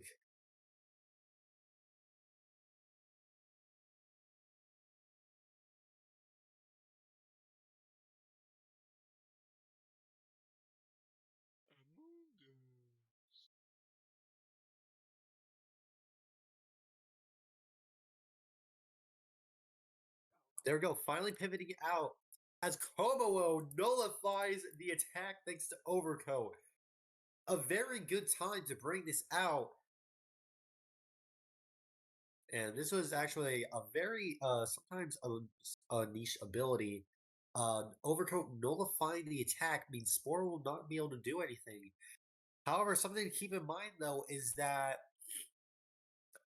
potentially this Amogus might be running Clear Smog. We're not. It's a bit hard to say right now. Right now, I think we've seen Sludge Bomb, Spore, and Giga Drain. We'll have to see what the other one is.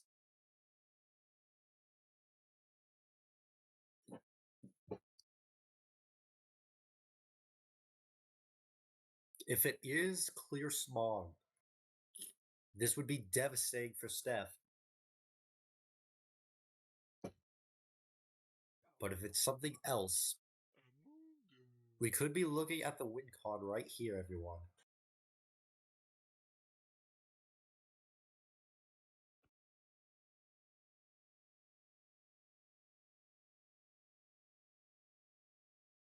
This is tough.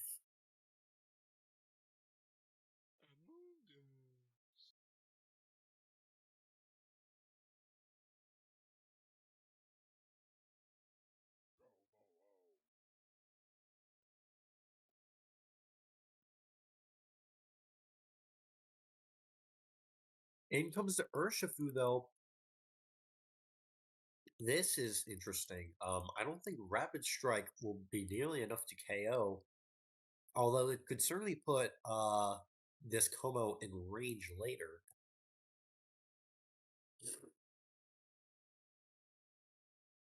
I still suspect, though, that this Como, at this current moment, is just waiting to be unleashed. And if that happens against something like, say, this Urshifu here, things could go haywire very quickly. The question remains, though, is that what Urshifu attempts to go for here?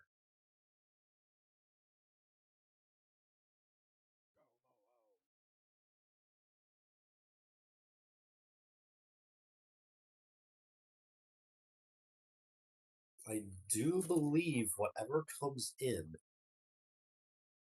if this is the special attacking set, I do think Boom Burst is a factor here. And whatever comes in, at least as far as I've seen, is not going to be liking a Boom Burst. Not even, there we go. It comes to Dozo. Ooh.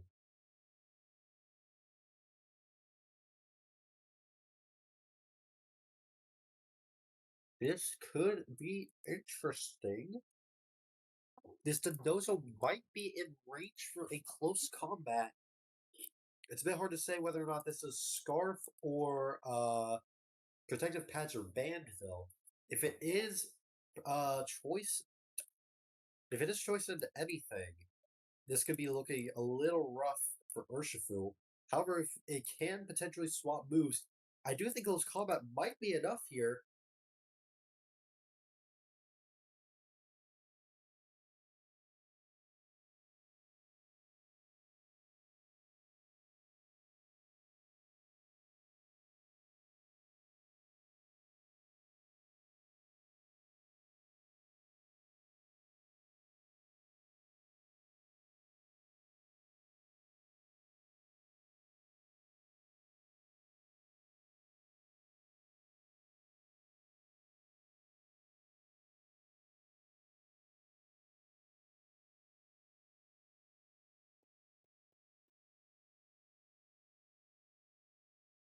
There we go. Urshifu going for the U-turn here.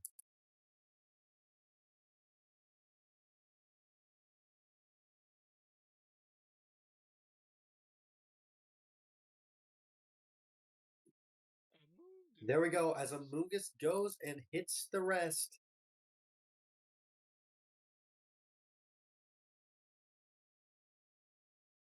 This is going to be tough.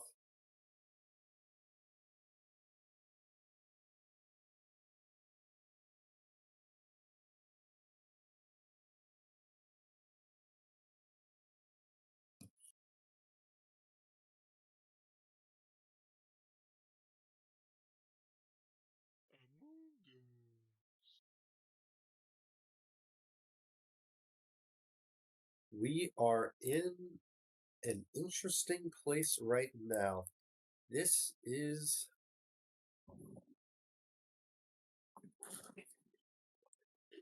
the question remains. How are things going to be set up here? In comes the Aegis Slash as Giga Drain is brought back out. I will say though, with the potential threaten for Spore,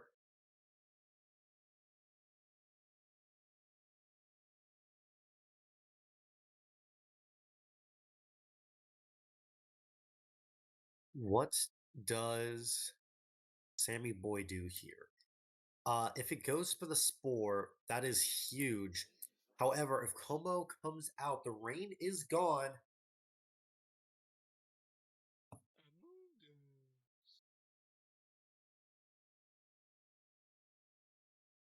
All right, in comes the ooh, a great read on Potter's part,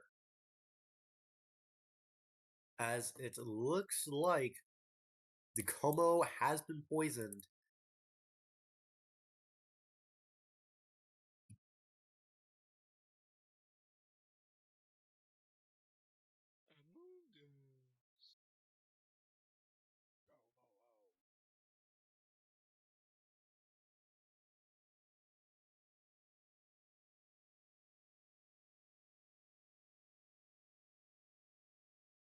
This is a tough choice to make. Como is no longer safe to remain in.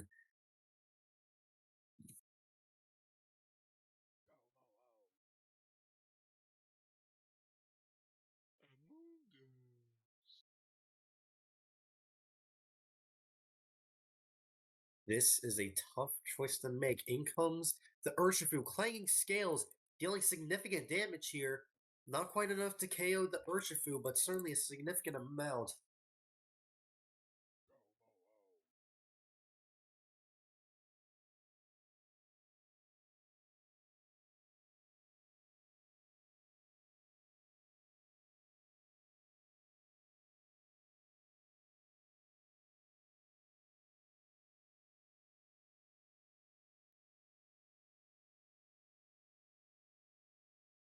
Ooh.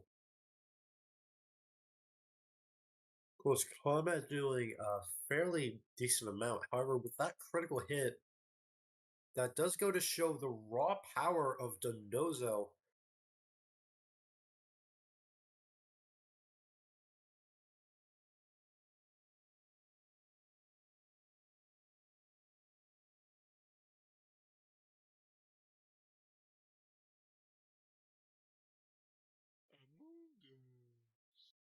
In comes Amoonguss once again.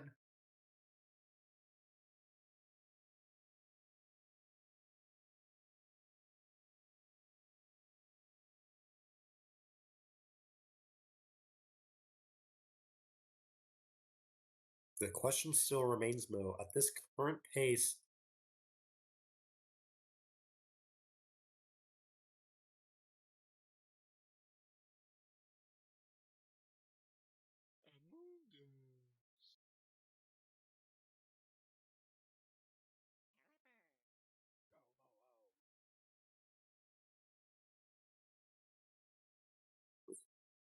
in comes the Pelipper.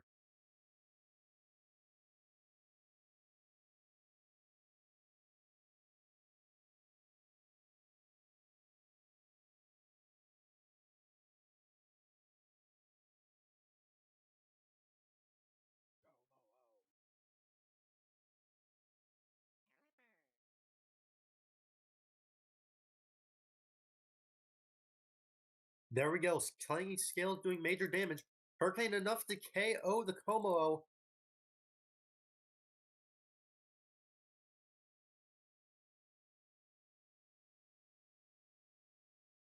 This Pelipper is surprisingly helping out a lot. In comes the Darkrai, though.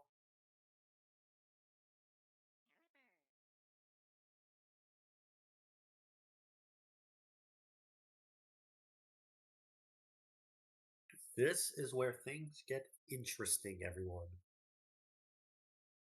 As depending on the moveset, this could straight up change the entire game.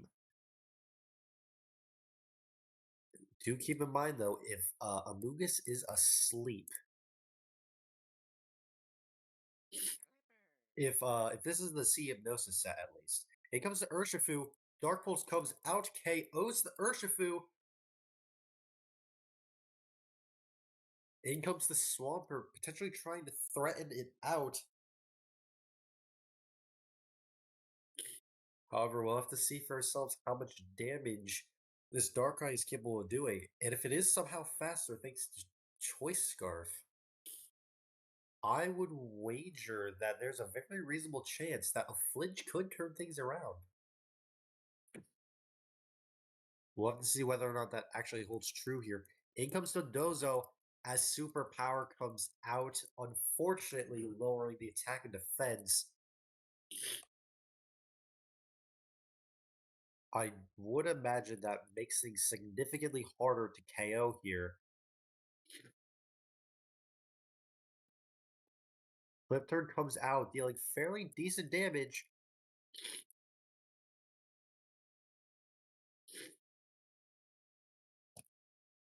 And Amogus comes back in as Dondozo goes for rest talk.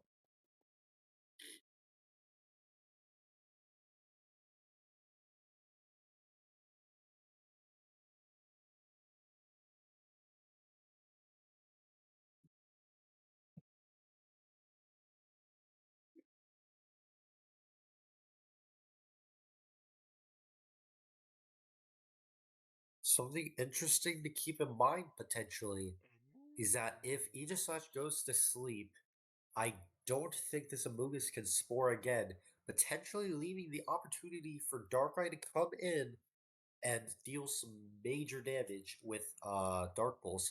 However, is that a risk that Sammy or Steph want to take here? Here comes the Aegislash as Amogus goes for Giga Drain.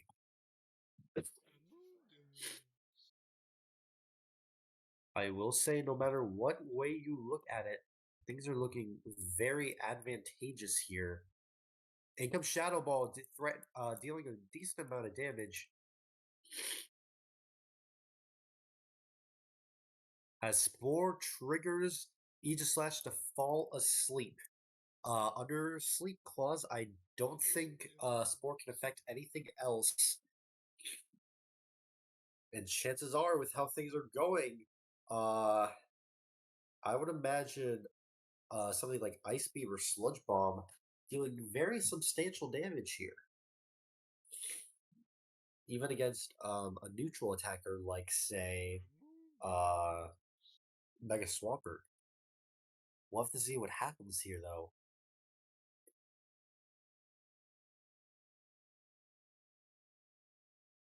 It appears we are left.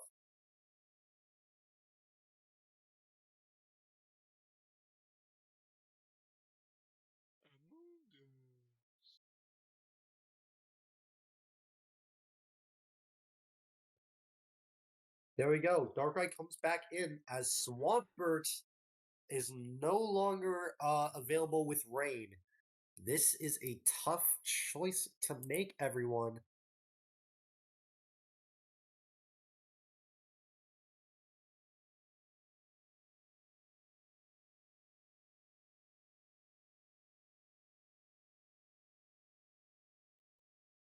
Dondozo comes back out as Swampert deals a little more damage. However, I do think Rest is about to activate soon, depending on how it is.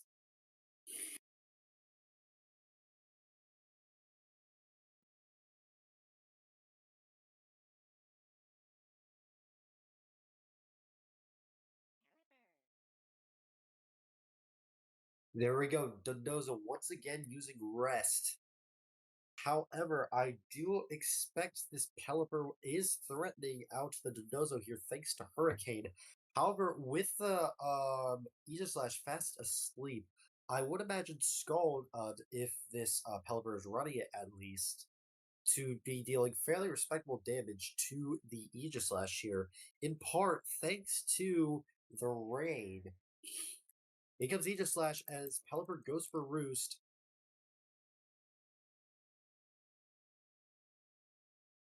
The question still remains though, does this Pelipper have Scald?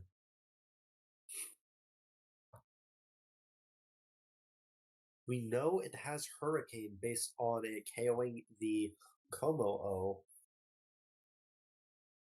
In comes the Swampert. And chances are we are potentially watching another Aegislash, another swap back to Dondozo here, trying to answer for the Swampert. The question remains though, what does Swampert go for here? It comes to Dozo, Earthquake comes out. I don't think the damage actually procced on there. It looks like we see it now. Does about a quarter. I will say if Swampert somehow lands a crit, chances are Dondozo might be able to be broken through. Swampert comes out in flip turns, and Amoonguss is brought back in.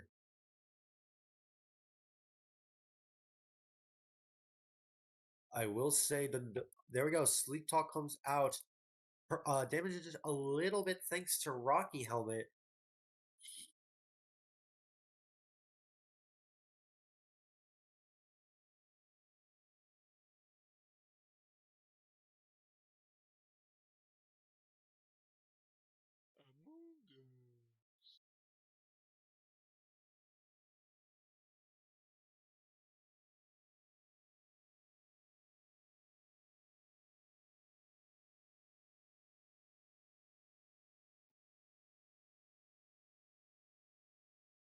And so we are left with a tough choice once again. Aegislash comes back out.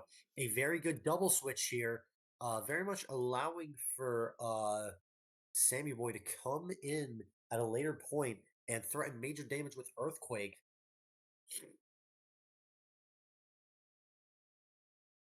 I do potentially see this next Earthquake coming in, and depending on the circumstances, if things actually turn out the way I hope, there is a fairly decent likelihood that Swampert might be able to break through the Dondozo a little bit earlier than we hope.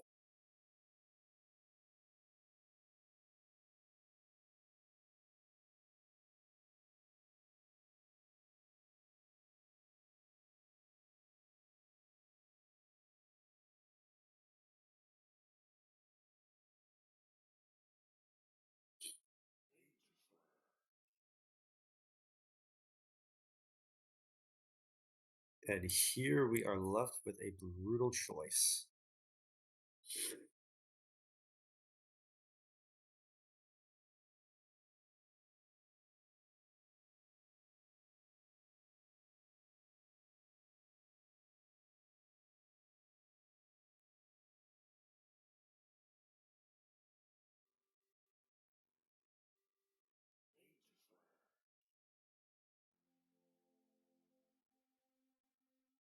There we go. Rillaboom comes out, and Earthquake deals some fairly heavy damage.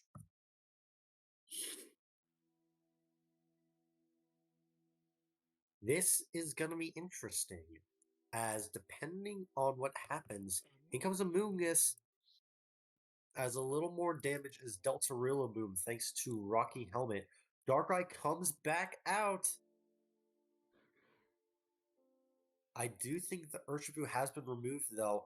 We could potentially see the win con here. I think Aegislash is still asleep, meaning this Darkrai cannot be spored. If Darkrai goes for the nasty plot sweep here, assuming it is running that at least, we could see it run away with the game.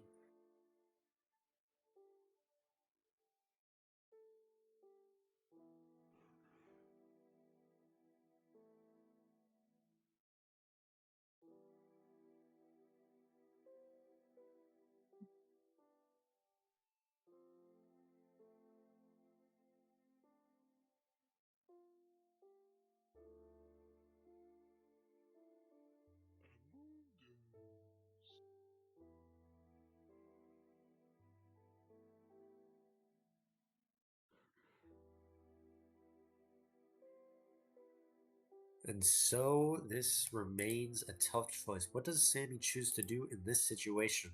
There is a lot of pressure on him right now thanks to the Darkrai, and one wrong misstep could be the difference between victory and defeat here.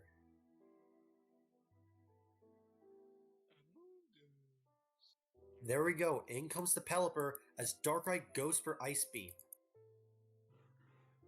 This will probably be dealing fairly reasonable damage across Sammy's team here. I would probably expect Dark Pulse to likely do the same.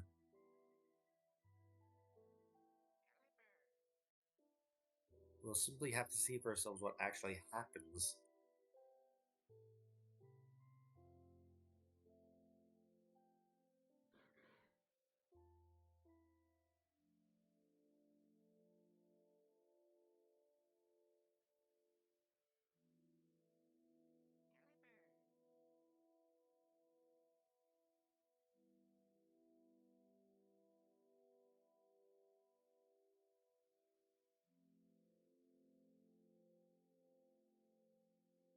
And so we are left with a tough final choice, everyone. What does this Darkrai do? Ice Beam has a fairly respectable chance to freeze.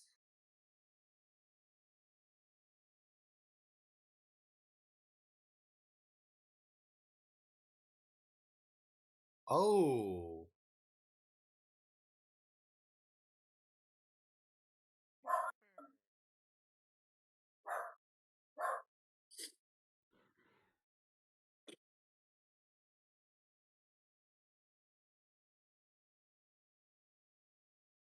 Ice Beam comes out to free for a little bit of extra damage. Darkrai goes out, takes a little bit to U-turn.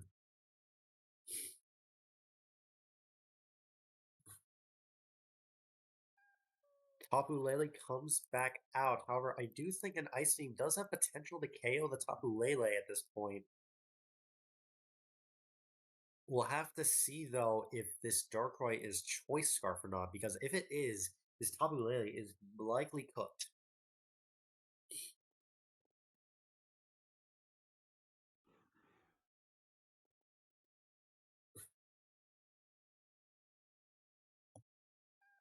Oh my.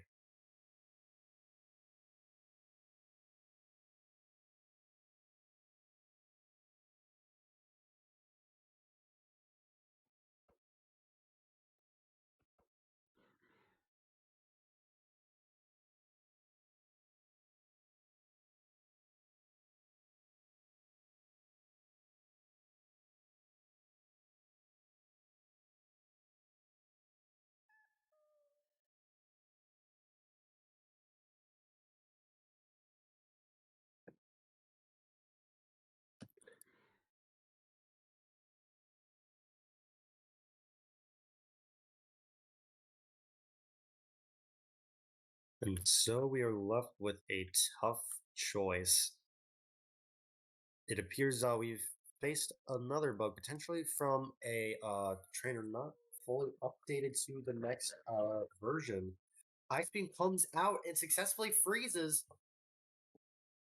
That's actually pretty significant here, as that is a major Darkrai check effectively removed.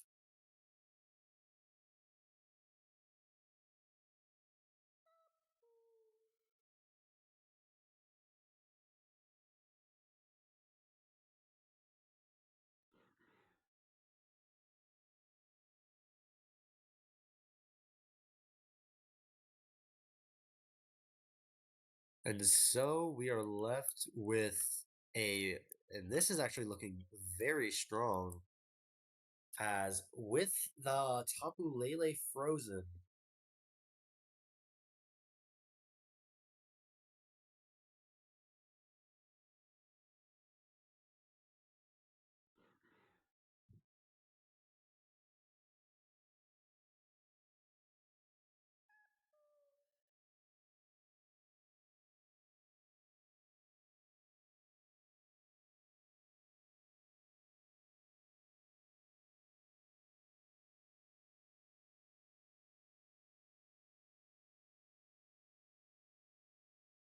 Interesting. It appears we might have a series of unfortunate events.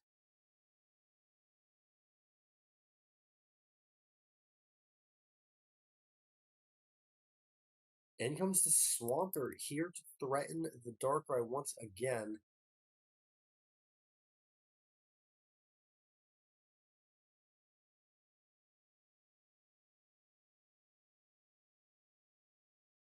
It appears we wait for the tough decision to be made here.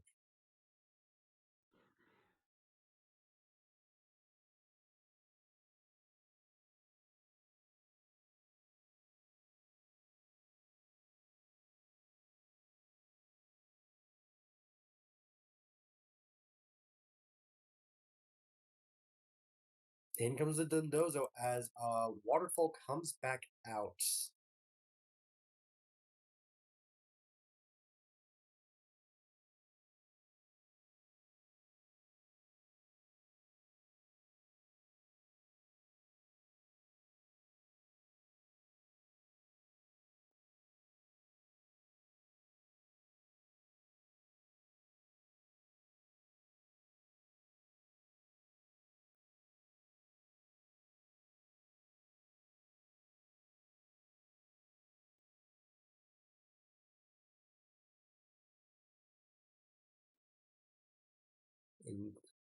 And so, okay, there we go. Pelipper comes out as Dondozo goes for Curse.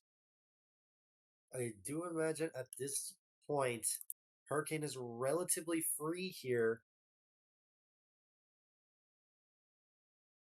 The question still remains, though, what is left between the Darkrai Dondozo and the now glitched Aegislash?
It appears we do get confirmation now.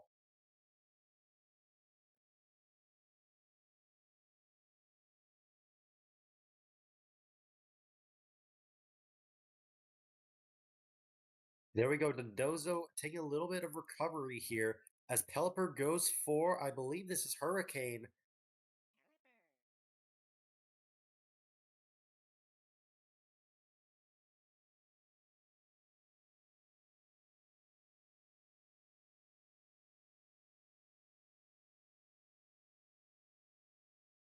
Pelipper going for the roost and recovering its HP there as well. This could be a tough choice to make.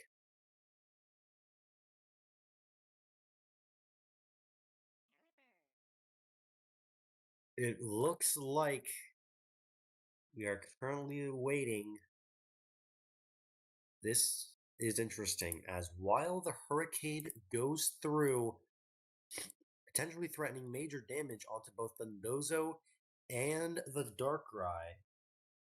Uh, we'll have to see if there's anything left. I believe Rillaboom is still alive. Hurricane comes out, threatens some major damage. The rain has stopped. However, I don't know how much of an impact that will make. Especially something to keep in mind, as I believe Rillaboom is in fact still alive. Even then, I do see it threatened with Hurricane as well. And even then, we could potentially be seeing something else as well.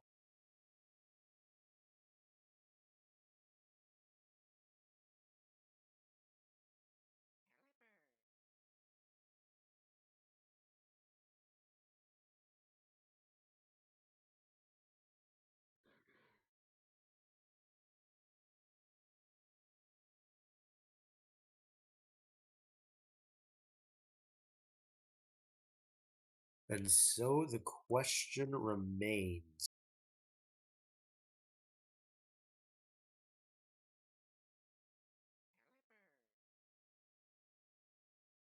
Here is the situation at hand, I believe. At the current moment, this Pelipper is threatening a KO on the Darkrai. I doubt the Dozo is fairly safe as well, and the Rillaboom remains. Chances are, I think the only way Darkrai is able to do anything here is if it lands either an Ice Beam Freeze or a Dark Pulse Flinch, both of which are fairly unlikely. We'll have to see whether or not this actually merits anything, though. Darkrai going for Thunderbolt instead, actually, that actually has potentially huge ramifications. I believe the only Pokemon remaining are Swampert and Amogus, and if that's the case, Ice moves would be dealing very effective damage here. However, I do think this Dondozo is not necessarily not Dondozo, sorry. The Swapper is not safe. Keep in mind we still have seen the we still have the Rillaboom in the back, potentially trying to provide recovery with grassy terrain.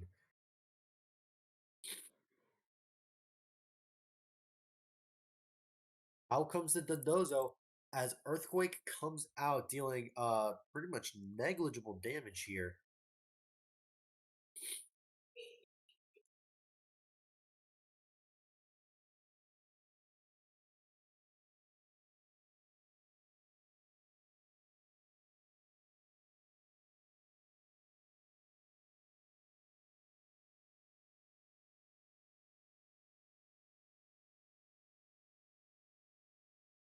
This might not be looking too good right now, at least as long as this Dondozo remains alive. I don't think Loomis will be able to provide anything. In comes Rillaboom once again. Now Rillaboom is threatened out thanks to Sludge Bomb. However, is that a read that they want to go for here?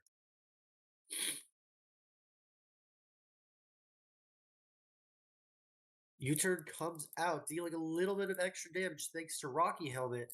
As Darkrai comes out, Sludge Bomb KOs the Darkrai, and I do believe there's only potentially two Pokemon left on each side. And I believe so long as Dondozo is alive, Amogus still threatens it.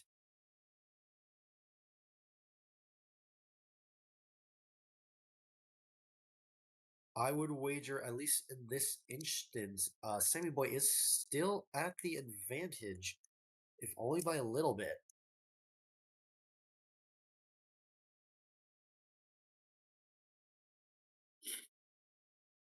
Oh, it looks like Rillaboom cannot be pivoted into either, which is interesting. Although I don't know how much of a difference that truly makes given the situation. Amogus very much has potential to just 1v1 them both.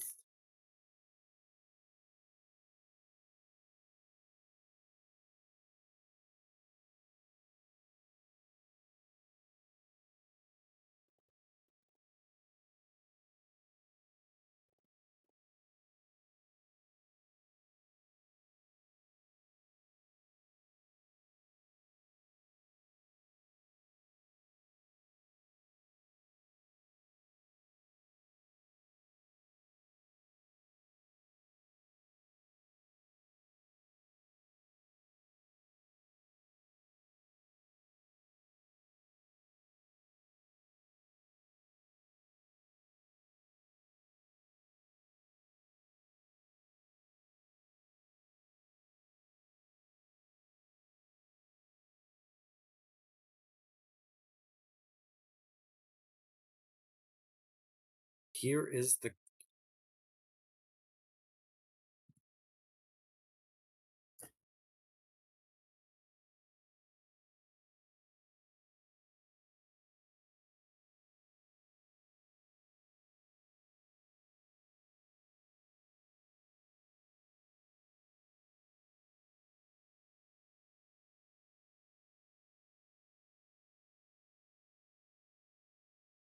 it looks like we're still determining how things are going to go.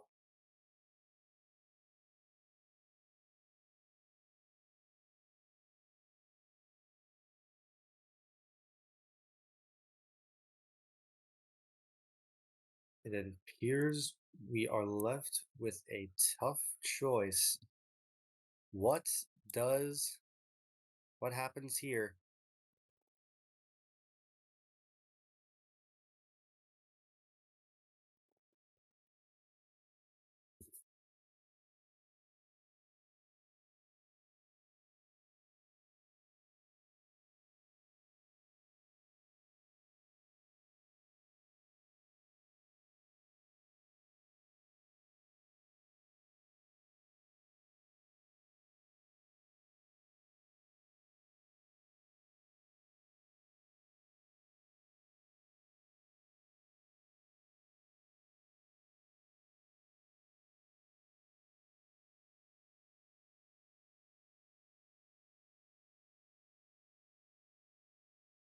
It looks like things are potentially heating up here. We'll have to see whether or not anything major happens as we wait for the referees to handle things.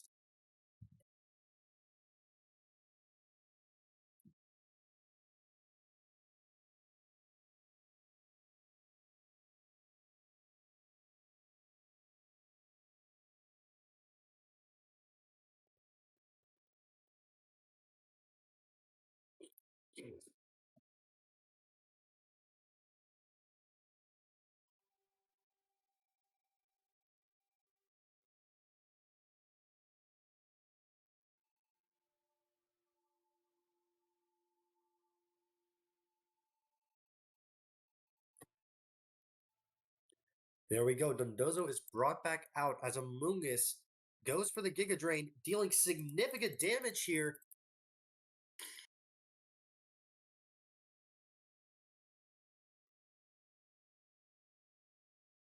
Giga Drain finally takes out the Dondozo. I think the only Pokemon remaining is that Rillaboom. It looks like game, set, and match has been established.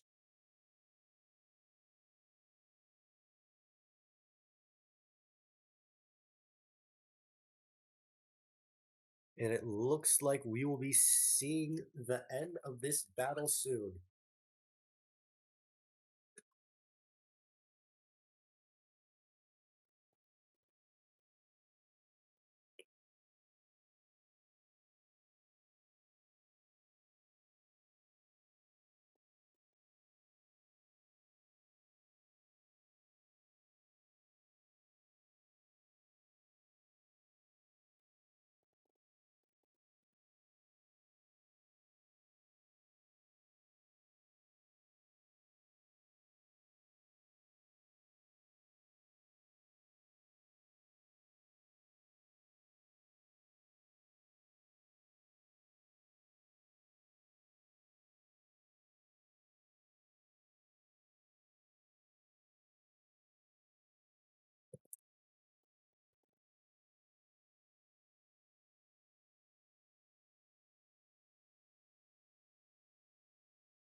And it looks like we have one final match here.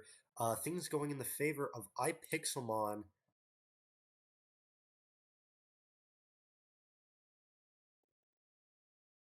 We'll have to see whether or not we'll have to see how things happen right now. There we go. Steph handily defeated, at least at the current moment, thanks to an unfortunate glitch on his end. Do keep in mind, though, as these battles are going on, if any of the battles are currently in the chat, this is a reminder to everyone. Please update to the closest version, as if not, chances are something like this will happen. And I believe the final battlers are being set up right now. It looks like it's a battle between Neo Ninja and Shield Maple. We'll have to see whether or not this holds weight. Alright, so it's late for me. I'm not going to be able to continue streaming this last match. However, we have another streamer that will be taking over. So the stream will be going down for, I don't know, anywhere between like 5 seconds and a couple minutes. I don't know. But at least from me, this is good evening. But don't go away because the matches will continue in just a moment.